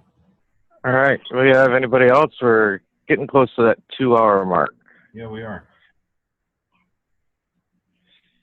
We'll take one more question if somebody had. I will say to everybody, if you go to their website, I posted it in the chat, and it's also posted in Tactical Sovereignty. There are many, many links there, and you should easily be able to find answers to any questions that may arise. And you can go to the T-Row show. If there's somebody also. else on. Yeah, they can go Yeah. to YouTube. Absolutely. Yeah, they go to YouTube, and we have a channel there. It's Government of the United States of America, and you can listen to the T-Row show. We cover a lot of this in the T-Row show. The first one kind of sucked, the first show, but and we explained a lot about Reign of the Heavens and what it was.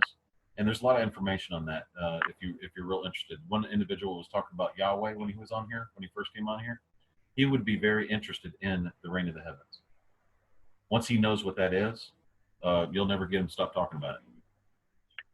Because he mentioned Yahweh. And when he did, I was like, he'll love the Reign of the Heavens. When he sees that, he's going to say, oh my God. Because the Reign of the Heavens was the first republic ever in existence. The first republic form of government. It was right in the face of all the monarchs. But yeah, when he gets more involved in it, he'll see what that is. It'd be very interesting to watch his reaction. Yeah, that was Justice Johnson, and I have discussed Reign of the Heavens with him before, and he's just got a lot on his plate right now. But I agree, and people also, like you said, look up the T-Row show. That's T space ROH on YouTube. If you can't find it, you can put that in the search bar in the Facebook group Tactical Sovereignty, and you'll find links for it there. And you'll find a playlist on my YouTube channel as well, where I put all the new shows. Yeah, it's called Tactical Sovereignty. We'll go ahead and subscribe to your channel. Or send me a link. I'll go ahead and get a subscription there. We'll subscribe to each other. It's just Brian Parker Tactical Sovereignty, and it'll pop up for YouTube. If I may, Brian? Yes, Trance. It might be a good idea maybe to give out that number and that other code again, if they would. We have a few different people that are on the call that probably didn't hear it. All right, yeah, for the Wednesday call at noon Central Time, that was the phone number for that was 408-636-0968, and the room or the PIN number you'd use for that would be 236-700-6257. I believe I'm correct. Yeah, that's a recording of that's when we do the recording for the T-Row show, just so everybody knows. We were talking about that earlier. That's where we do the recording. And if you want to be on the recording, you're more than welcome. Well, if you have a question or whatever, you can unmute you. If you want to talk about something, we're good. But if you miss that recording, you can go ahead and it'll be posted up to YouTube. And like and subscribe to that channel, and you'll get notifications of when they get up. And as well, at the same time, let me plug lawfulamerica.solutions is the website that was made for tactical sovereignty. We're in 13th week of DW's incarceration, and hopefully that's going to be resolved shortly from the sounds of it. Keeping our fingers crossed. Well, I think we're pretty much done with Q&A. I believe you really nailed down a lot of potential questions throughout the first hour, and you even divulged more info to me that I wasn't even aware of yet, which I totally appreciate. You guys have done a lot of hard work and really tried to cover the bases on the whole situation. Everything from healthcare and automobile usage, right down to what your real nationality is, and I appreciate that. No problem. Yeah, we enjoyed it. Actually, I enjoyed this call. It was nice, nice call. Tom, you have anything to say? Well, just so everybody knows, I'm usually available. If you need to get a hold of me, my number for the office is on the Government of the United States of America.international. If anybody wants to get a hold of me. He's the elected Secretary of State, and believe it or not, when he calls, they listen. Believe it or not. We don't have a lot of issues. Yep, I enjoy these calls too because it gives us a chance to go back and refresh our memory on a lot of what we've been doing too. Yeah, you never really learn anything until you teach it anyway. The thing of it is, once you get as much as we got behind us, you forget a lot of what you did in the beginning. You have to keep going back and refreshing yourself. Yeah, we did that the other day. Yep. We did. Yeah, we got a bunch of documents that keep popping up that we didn't remember. Yeah, that's when we were putting together the Continental Army, which will be finalized tomorrow night through an act, and people will be able to. We've had a good reaction with that. A lot of people understand it, and especially when they saw that show that you saw, Brian, with the two different surveys. Right. Yeah, on the T-Rex show. Right. Yeah, that was an excellent show. Yeah. Another thing too is if they join the Continental Army, that reinstates their Second Amendment as militiamen. It moves them out. It moves them out from under the company at the same time. Yeah, and we do have folks. I mean, we're not just blowing smoke here. You can go around rainintoheavens.com. And you can see where courts do recognize the fact that we are non-citizen, non-resident aliens to the United States of America. That's your 1789 Constitution. They put it right in their. Well, and I think joining. Go ahead. I think with joining, what you call it, the Continental Marshals or whatever, I think that would probably fall under 8 U.S.C. 1481. Yeah. It does. It's Continental Army. It's not Continental Marshals. The original Continental Army, I had that started in 1775. See, that was abandoned. See, the Marines used to be called the Continental Marines, the original Marines. The original Navy was called the Continental Navy. And then they had the Continental Army. That was the original Army. And like I said, they changed the seal of the Marines in 1791. It was just nothing more than a foul anchor. That's all it was. And you can go to continental.army and sign up if you want. I mean, you can sign up to that website if you'd like. That's continental.army. And it's like a Facebook type community system that we have. We also have another community, generalpostoffice.org. We have GPEX, generalpostoffice.com, continentalpublicbank.com. Those Continental Public Bank, like I said, we're still, I should be done with that in a couple of days. But you can still open up an account if you want, start earning Continental dollars, and we will, as many points and everything that you earn while on that website, you can actually cash those in, and we will send the cash to your house. We've been using our own stamps for the last 2-3 years.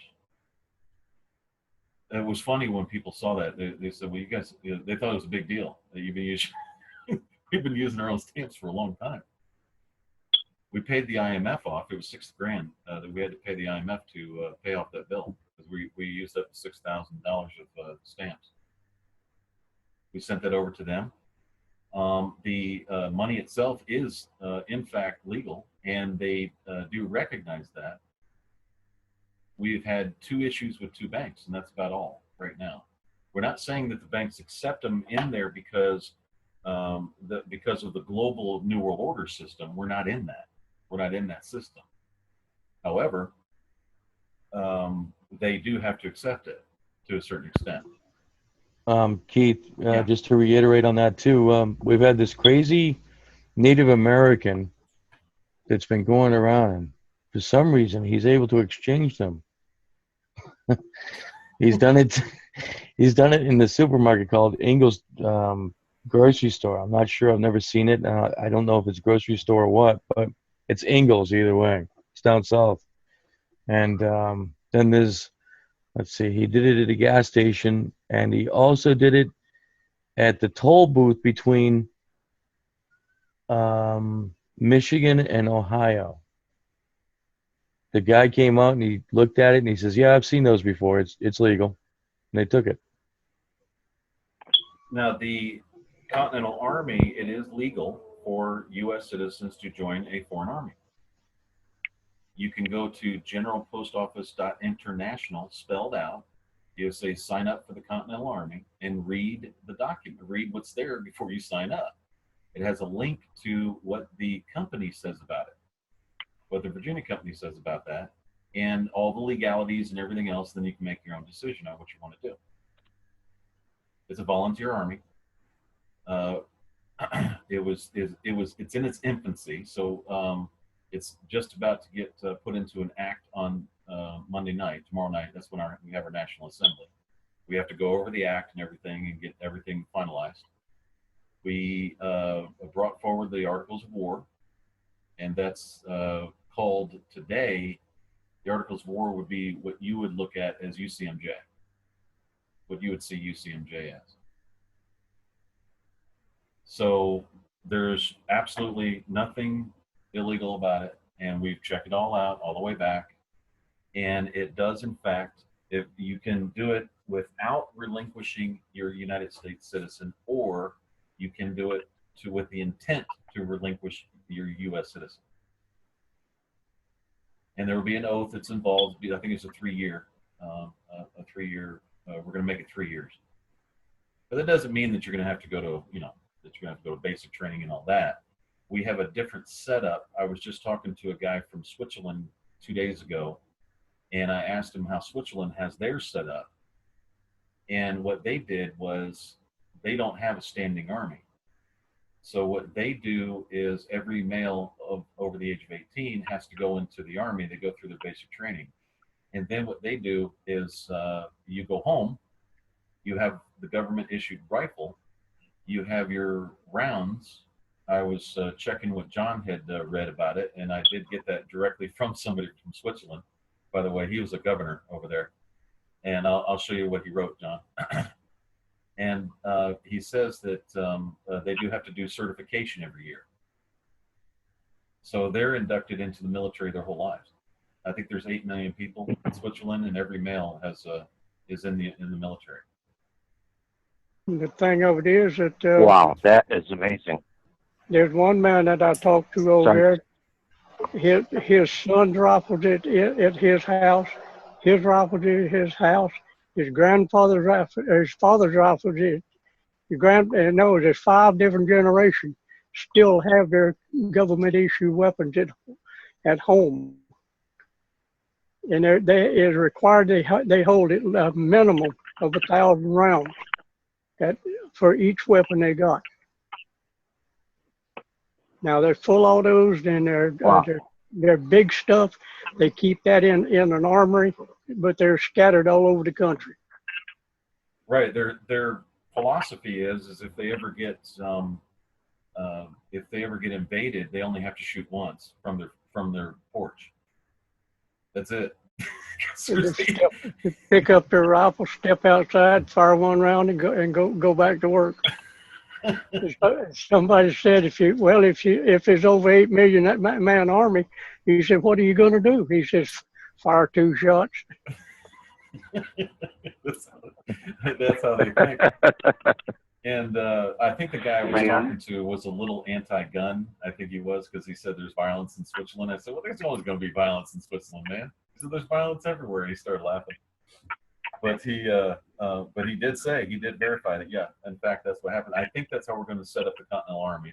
I want to talk to the National Assembly about it tomorrow, so that everybody has basically, if you want your national status, join the Army, and then we can do it for a 3-year thing. And then if you want to go on reserve, you can do that. And then that's it. You just certify every year and you're good to go. So I believe that's how that sounds good. That sounds excellent. I think we had somebody with a question. Yes, I had a question. Could you give out the information? I think you mentioned a website, and I guess it might have been your website. And then I think you mentioned a Monday night call for the Continental Army. Would you give that information out again? The Continental Army is on Thursday night. That's when we're talking about that. The National Assembly to pass the act will be on Monday night. That's on Monday night's call. And that is... and what's that number? 857. The room is 857-232-0155. And Brian, if you could say the number again, I'm going to write it down because I never remember. 010.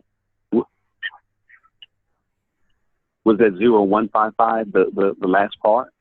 Yes, sir. Yes. Okay. And then what was the website you mentioned? I think you mentioned I might be wrong. Did you say a Continental Bank? Is that what I heard? Or I may have... Yeah, there is a continentalpublicbank.com. Like so I said, it's called Continental Bank? Public Bank. Public Bank? Yeah, so our Articles of Confederation does not recognize private banks. You need to get the other half of that in the phone number if you're coming on the call. Yeah, 408. What was it, Brian? And then I was going to show one other thing why we brought up the Continental Army. It's 408. Yeah, that was... Either one of you. Doesn't matter.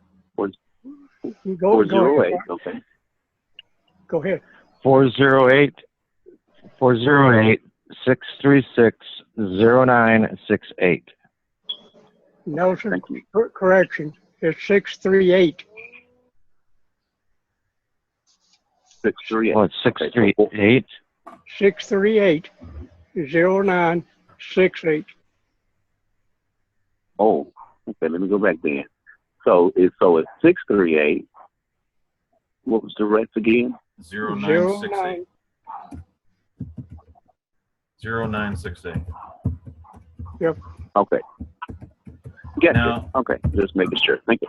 Yeah, the reason why we brought up the Continental Army, and by the way, everybody loved the idea. It was a great idea on what we were doing. When you on the sign-up page at generalpostoffice.international, there's a link there. There's a Virginia company's policies, and then there's what the U.S. military can remain in the classification of a peacekeeping force. See, they've got this crazy idea that they want to be police officers of the world. I don't know why they're trying to do that, but they keep pushing it over and over again.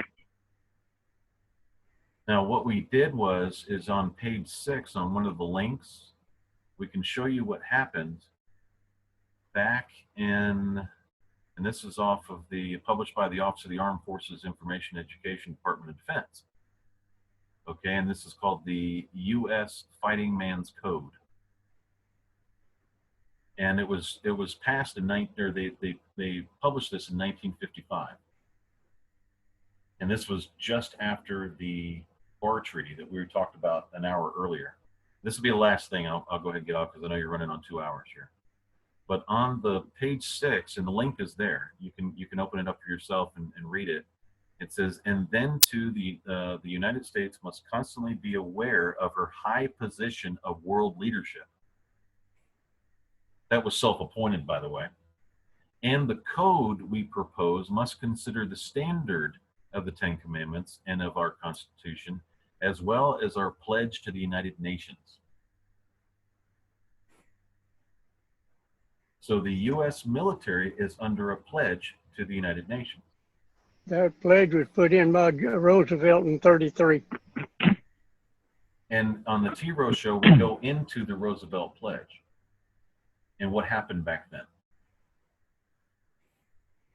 So if you listen to it, you can get the whole chain of events that happened from start to finish and their chain of title and how they operate and where they're coming from. It's all about communication. It's all about understanding. If you can communicate and you understand them, you can. Do you recall which T-Row? It should say in the what the show's about. It should say in what I think it's around 12 or 13 that we're talking about the Roosevelt Pledge. It's the Roosevelt Pledge, and if we're talking about that, it goes into the 1933 Roosevelt Pledge on May 5th, and I think it's May 5th, and where he actually declared a holy war, Inquisition, I guess, and Eleanor knew this, and that's what brought about the UDHR, the Universal Declaration of Human Rights. So it all comes into play, and then you can go to governor at the United States of America 1781.com. That's governor the United States of America 1781.com, and he's got an exile list on there, and he's got all kinds of publications and everything else. That's our governor. That whole website's just full of stuff. And all we're doing is every time we work on something, every time we do it, we publish it. We show you what we're doing. We're not hiding anything. Everything that you see on the websites is everything we've done. Since we're in public office, we have to tell you everything that's going on. Then we have National Great Registry. A lot of stuff is published there. A lot of the states used to have great registries a long time ago. And those were the political parties that registered with the Great Registry. A lot of people don't know that. There was oaths and affirmations that they had. If you didn't have an oath of fidelity to the state, you were banished. That's published on reigningtheheavens.com. And the creatures of the state, because we went through the creatures of the state whole thing. There was an 8-part series that we put on the T-Row show, which was interrupted a few times. Yeah, it was interrupted 3 times actually. It was interrupted by different information that we had to put out. Don't get us started. Well, it wasn't very long after that. Go ahead. Oh.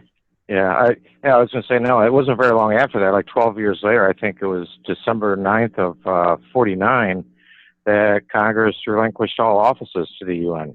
Yes. All public offices. To be represented by lawyers of the UN under the Bar Treaty. They put the offices themselves under double representation. Does that make sense? They added a representation that was it's not supposed to be there. See, the people were supposed to vote. Absolutely. How everybody was supposed to see this? The people were supposed to vote for office holders. Then those office holders put the office itself under separate representation that wasn't voted in. It's non-voting. You see what I'm saying? So You're right, and I think this kind of goes back and answers the original question from one of the first callers that we had when they were asking about what you were trying to do or what the intent was, and essentially because of those things occurring, all government offices have essentially been empty, and what you're simply doing is refilling them lawfully. Right, making it function correctly. That's correct. And if you go online and start looking up on ghost towns, you'll find that those ghost towns have got their people living there, but they don't have affirmation to the country. Therefore, they're not legal. they're resident aliens, and there's no population on the state because no one's taken their oath or affirmation. So to populate the states, you've got to come back and get a government going, which we've got, and take your oath and affirmation to the state that you're actually occupying. You've got, this started back then when they had the 1790, and I think they revamped it in 1804, 1802. I'll just give you an example because most people are familiar with that. Their Naturalization Act, where people could be white male citizens, or white males could become citizens of the United States, which basically had nothing to do with states. It was just citizens of Manhattan Island. And what happened is they would, that would be called, I was born here. So that would be birthright citizenship is what they brought up, okay? Now, in order to be able to claim that, you have to have the oath and affirmation of your great-great-great-great-great-great-grandfather. You have to have his oath and affirmation, and then that has to pass down to his son, and then the next son, and the next son, and the next son. If you don't have that, you can't claim that you're a citizen of the United States. That's why I said you have to vet yourself. You have to have proof that someone in the beginning took the oath that goes down to the next generation and next generation. If you don't have it, you are not who you say you are. That's correct. And you know that goes back to one of the things that I've said as well. When people are questioning, well, you know, why did they declare the people the enemy of the state? And to me, it's been because people are out there making a claim that they have no proof of. It's like somebody coming into your house and you're going, what are you doing here? And they say, well, I'm a family member. They've got no proof of a family member. You don't know them. They're essentially invading your home. They're an enemy. That's right. Dead on, Brian. Dead on. That's exactly what's going on. That's what happens when you don't have the oath or affirmation to your state. Or to your country. That's correct. Yeah. Well, I think I'll open it up for one last question here before we sign out. So if anybody else had a question or anything like that, or comment, feel free. And also, members of the group, we've got a member, Dave Smith. Sorry to put your name out there, buddy. But he's joined up. I've been neglectful in getting myself signed up with these guys, which I will be getting on shortly here. I did have a question though, also for you, Keith. Because I do most of my stuff off from my handheld device, and I was looking on there for signing up, and I noticed that one of the things it asks you to do is to call into a number like Monday through Friday, 9 to 5, something like that. And then also down in the questions, now I've pulled my actual geological address up to plug into there, but I asked for like a registration number, or I asked for a resident number. And I was looking around like, where do I get the resident number at? Look to the right. There's a resident ID generator right there. You just click it. Okay. You just push the button and it makes the number for you. Don't you have to get the number first before you fill out the form? Well, it's part of the form, yeah. So you can. No, that's only on Tom's website. I don't know why Tom's website does that. Just okay. but yeah, David. I completely forgot. David did want to say something, if you don't mind, David. Yeah, are you with us, Dave? Yeah, he should have just jumped in and said, "Hey, Keith, I was supposed to talk on this thing." If I may ask what a resident ID number is? It's a resident ID generator number? It's a file number, so we can keep track of the file. We number the files. If I may ask what the replay of this show is, how do you replay this show? This radio program, this radio call? Is there a number to replay this? You can find it on TalkShoe for Tactical Sovereignty, and I believe Keith is going to have a copy as well. I'll probably put it on the T-Bro show. I'll throw it on over there. I might do it for this week. I don't know if you don't mind, Brian. No, absolutely. Go for it, bro. That'll free us up. Do other stuff. There you go. But Brian Smith, are you there? David. What's up, y'all? Oh, there he is. Okay. Let me ask another question about the resident status and getting a letter from your voter department saying that you are not a resident. Is that practical or no? To determine Yeah, the North American your status. the North American National Party. We open that up to American nationals that are not general postmasters, but you have to have a state chapter. Now, the state chapter, either that or you can start your own political party. The resident declaration, that gets you mapped. We get the NAC code for it, and then you'll have to read the history of the NAC code and what that is. I have it on the website. It's on generalpostoffice.international, and it's under claiming or declaring residency within the original union. So essentially, what you're doing is you're leaving and going back to your original union. You're pretty much there all by yourself to a certain extent, except for this government here. And what happens if you don't have any ancestors that go back to the founding fathers? Well, then you might as well go back to your original country. All right. Which was See you later. Which was the United States of America, 1781, where you're declaring residency. And why would you otherwise need the will and testament of your great grandfather? No, that was under a completely different premise. We were talking about how you vet becoming a citizen of the United States and how that's actually vetted out. That was just an example. That has nothing to do with what we're talking about here. It was just. Let me ask you something. There's a lot of people that probably don't even know what in the world that you're talking about, other than, it sounds good. But is there like a checklist of an index or something that one must do to get like some documents filled in to get your status straight? And is there it says a list of an index of a procedure to do one at a time to reliably get something effectively done with your status? Right. With a resident declaration, the registrar will send you a checklist. And every part of the checklist is thoroughly explained as to why we're getting that information. And then what does that have to do with? I'm sorry. Go ahead. I apologize. Go ahead. Well, no, I was almost done, but go ahead. What does that have to do with when you get the claims against you from the corporate state? How do you interact to correct, or you have to give them a notice to correct their mistake, or what? That goes through the Secretary of State or the governor. They handle that. You don't handle that. Which governor?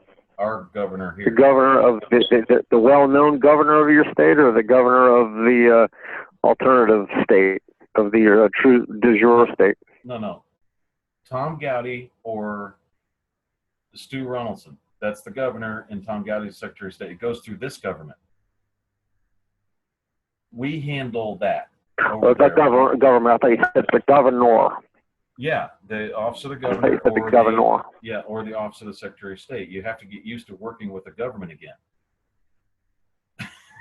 That's of the state you're in. Are you talking about of the state you're in? The colorable de facto state? We're talking about the government of the United States of America. You don't have your true government, right? Not right. You don't have your state set up yet. So once the states are set up, that's different. But you don't have your state set up right. Mm-hmm. So how many states are set up? How many states are established now so far?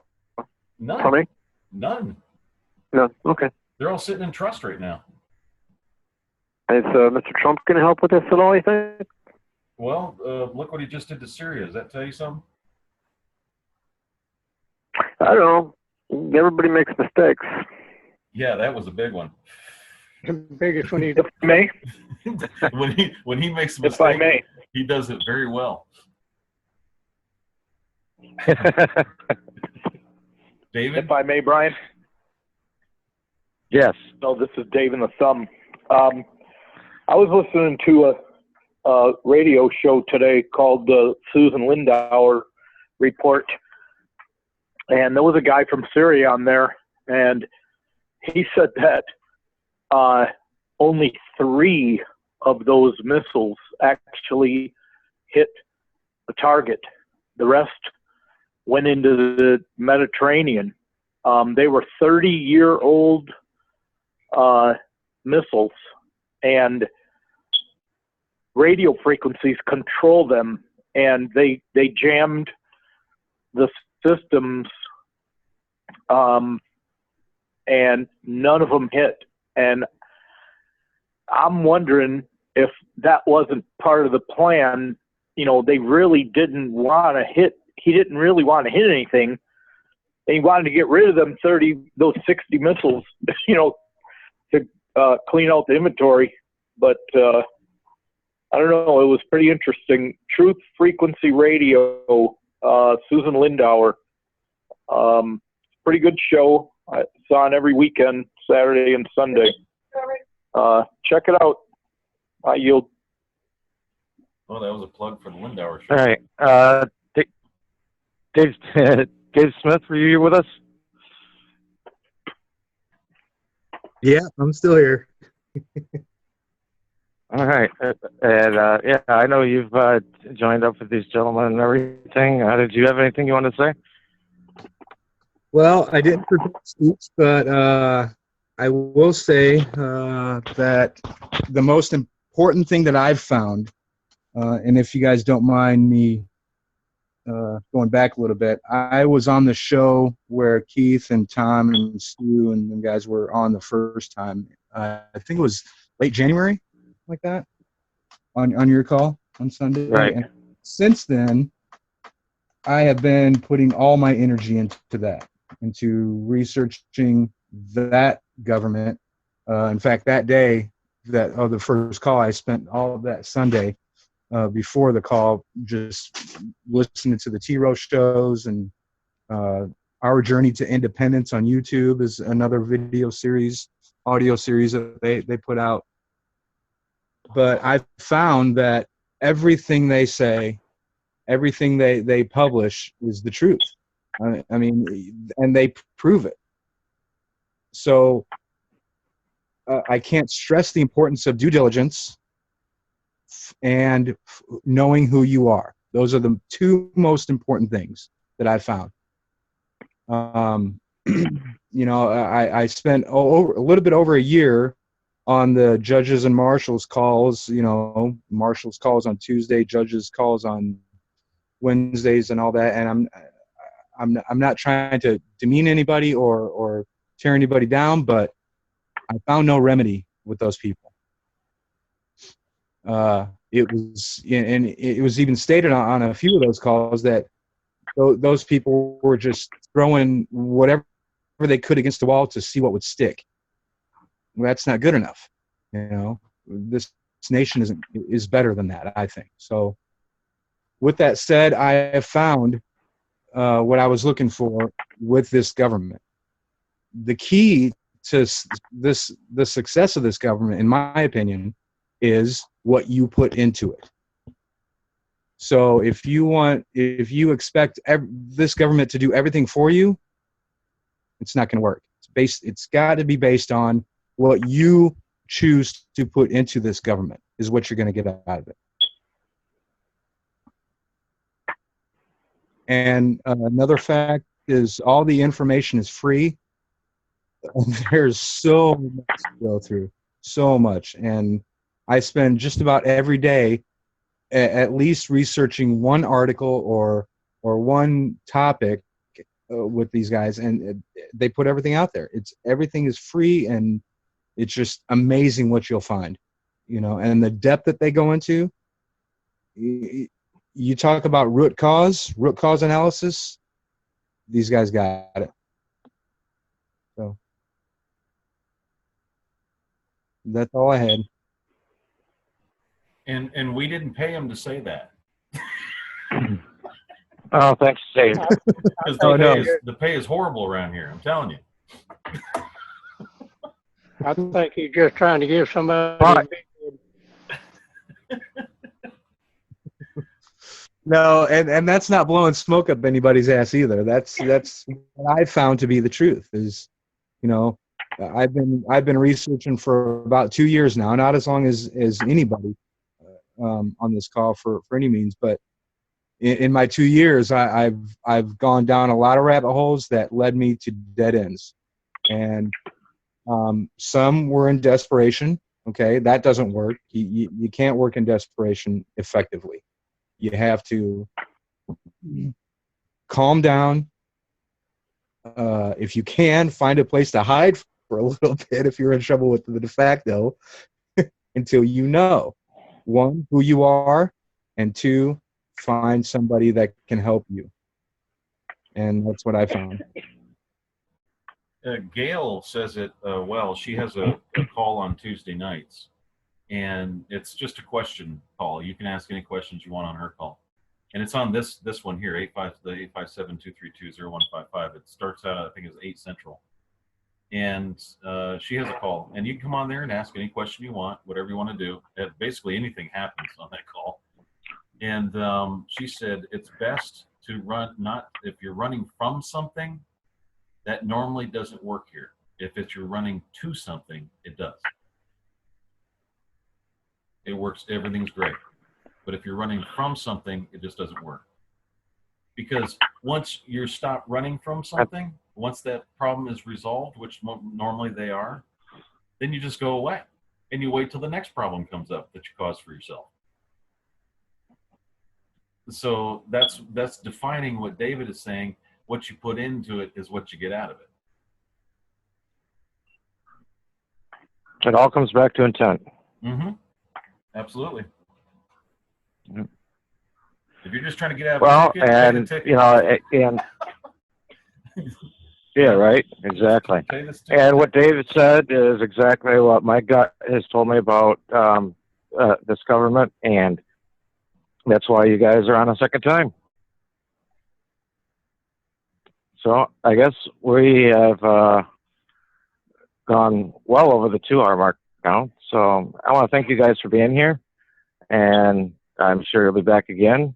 Maybe the next time around it could be more of just a strictly Q&A, but I think a big part of the problem is a cognitive dissonance, that people not completely comprehend the situation that they're in, and that the government that's running right now is not the government they think it is.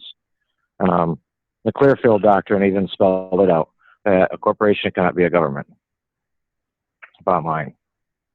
And so I want to thank you guys for coming on. John, Tony, Tom, and Keith, appreciate having you guys. Thank you, Brian. And appreciate it. If I may, before you let them go. Yes, France. What's up, brother? What was that number that he just rattled off so fast for Tuesday's call? Oh, actually, there's another part to that call, that number, because that's not actually a phone number. Okay. That's actually the room number. Oh, okay. That's the PIN number? Yeah. I'll start with the PIN number because it'll make it easier, I think. 857-232. 857-232. 0155. Now that's the PIN number. All right. Okay. It's not a phone number, so don't call the phone number. Right. The phone number is 646. Do the 408 number, Tom. 408. We've been saying the 408 all night. Really? Okay. 408-638-0968. Again. So that's the same number he gave earlier. It's just a different PIN. Okay. Got it. No. Yeah, that's right. You. It's a different PIN. Yeah. Okay. All right. Good. You picked up on that. Hey, Rance, could you text me that, please? And rattle it Certainly, off. Dave, on the thumb. Thank you, sir. And text it really fast. Forget. That's a joke. Well, you did whiz it by him, and it made it sound like it was a phone number, and it wasn't. We put the phone number out. We put the room number out before on the same call, so I was just saying Oh, it's the yeah. 857 number. Oh yeah, okay. Is that Tuesday night? Is that the Gale call? Yeah, Gail Yeah. runs that call. She has a And good what call. time is that? 8 Central.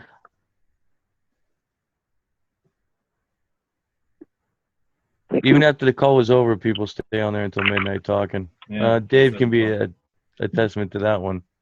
Yeah, that's another good thing about these calls is if you have a question, nobody is afraid to answer or give their I wouldn't say legal advice, but their experience. And you got a lot of experience in this government right now that I've seen.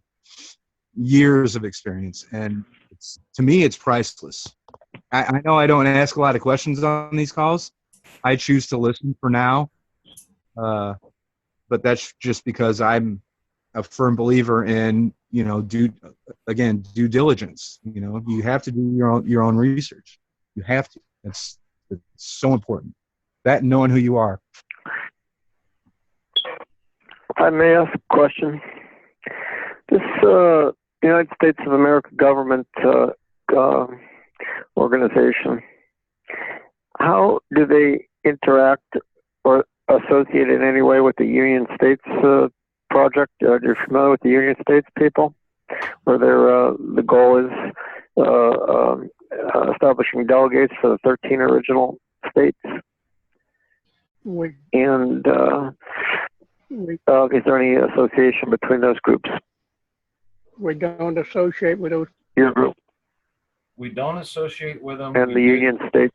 We did try to. You do not associate with them? Right. We did try to associate with them, but they argue over words for Mhm. weeks at a time. So, yeah, they argue over, they don't get anything done. So what we did was, and they still haven't connected themselves to the original Union or the original states. We haven't seen that yet. So we tried to help them out a little bit and say, look, you got to go this way or that direction. Then they started arguing about that. And then they split up, and then they started arguing about this. And so what we did was say, okay, when you guys want to get this done, you just let us know. We're going to get moving. We got to get moving here. So that was like 3 or 4 years ago, and that's the last we've heard of them. We don't know what's happened since. I'm asking a similar question with the. What do you think about the? What is it called? The National Liberty Alliance. With that, what's the gentleman's name? It's with that the. John Durash. Yeah, we've tried to help him, but they don't get involved. They don't want to do that. So I think the principle is that they want to just go along to get along with the existing de facto colorable government that are, just running ramshot over so many people, as they're, I guess, they got the titles of ownership. They think they got the titles of ownership for everybody. If you want to see something cool, compare the U.S. flag to the East India Company flag and go from there. Yeah, that's always a good one. And then compare the Hawaiian flag to it. That's really pretty wild. We talked to them too. We actually helped them quite a bit, and they got in with the UN. That's why they're so close to recognition, because we helped them out to get recognized as an independent state. But they wanted their nation back. But what's stopping them is their flag. I told them, I said, you got to change your flag. I said, I did some research on your flag, and it's vetted back to the Netherlands and the Dutch East India Trading Company. I said, you've got to change that, and they won't change it. So, okay, there you go. Can't do anything about it. I can't do anything until they finally realize, oh, wait a minute, our kingdom, because they don't want to recognize that their queen that they're claiming was the queen at the time got her throne from the company, the East India Trading Company, from the Netherlands, and they're vetted back to there. So they're trying to gain independence when actually they're just nothing more than an independent sub company of the Dutch East India. Yeah, they want to keep their tradition going. Yeah. They want to keep the tradition going instead of really going out on their own and starting their own nation and their own flag. So yeah, I talked to one of their representatives. We got them changed around to where they stopped trying to go after the U.S. military for war crimes and all this other junk, And I said, look, I said, all those people are dead. I said, so why don't you just let that go and start brand new? And when they did, they started getting a whole lot more cooperation. And then the newspaper came out and said that they were contemplating independence for the Hawaiian people. And I don't know what's happened since then. I haven't been following it, but yeah, we had a lot to do with that. Getting their relations changed, because their relations was, you screwed us over, or you screwed our people over. That happened 100 years ago, and now we want vengeance. And I said, that's not the way you're gonna get this done. That's not gonna happen, buddy. And they recognized that, and they agreed. There's 5 different nations over there. They got 5 different chiefs and all this other stuff. And I said, why don't you guys create a union under one constitution? I said, that way you have what do you call it? There's a word for it. But anyways, it's an intercontinental agreement. I can't remember the actual legal term for it, but I said, why don't you do that? And they go, well, there's too many arguing, because each one of the chiefs are saying that he's the original, so he wants to be in charge. I said, okay, well, that fight will go on for a couple of years, so give me a call when that's over.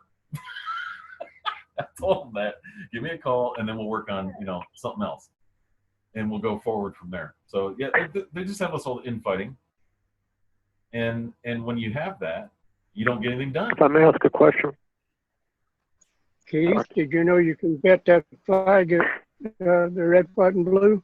You can bet that all the way back to Egypt, back to the pyramids. Yeah, you can bet that back to Egypt and the pyramids, the same flag. That's right. That's where the Illuminati gets its flag. Yeah, that's the slave-holding flag.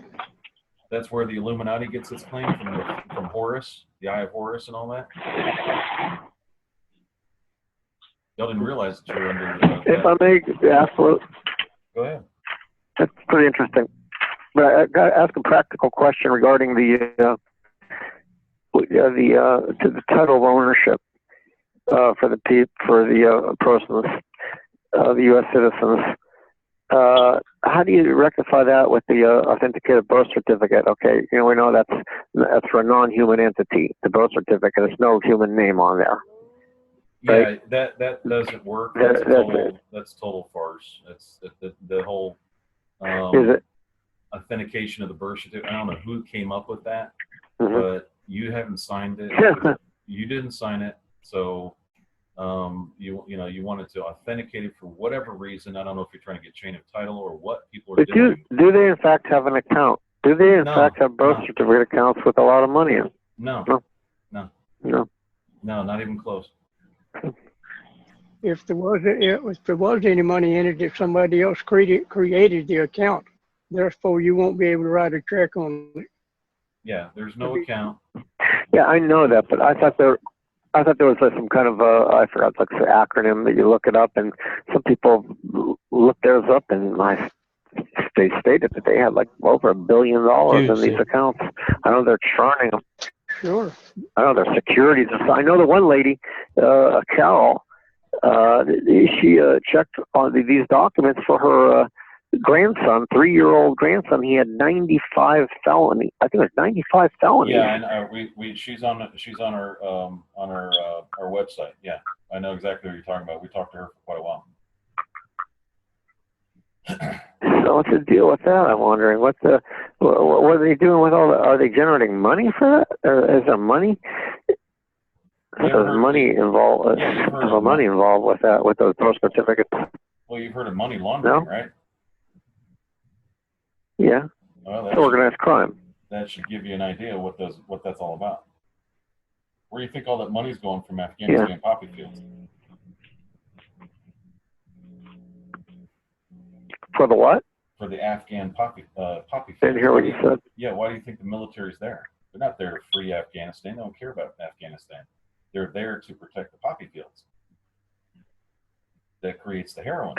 Yeah, for the trading company, the British East India Company, are they still in business, those guys? Well, they just East do India? business as the United States now. That's all. So, they changed their name. Actually, LCIADA.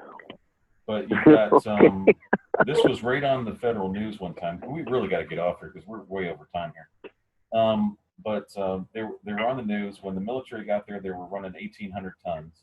And after they got there, they were running 2,300 to 2,400 tons of poppy seeds in the poppy fields for the heroin. So that when they got there, because the Taliban was supposed to do all that, and they decided they weren't going to do it,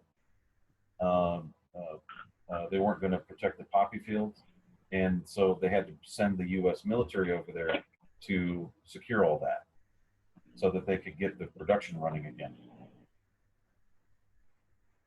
That's all that was happening. That's all Afghanistan is. It has nothing to do with freedom for America.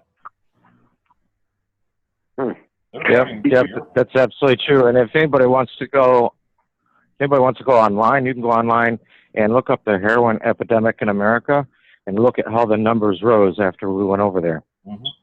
Oh, it's awful. I hear everybody's in jail for all these prisons are all filled up with heroin people.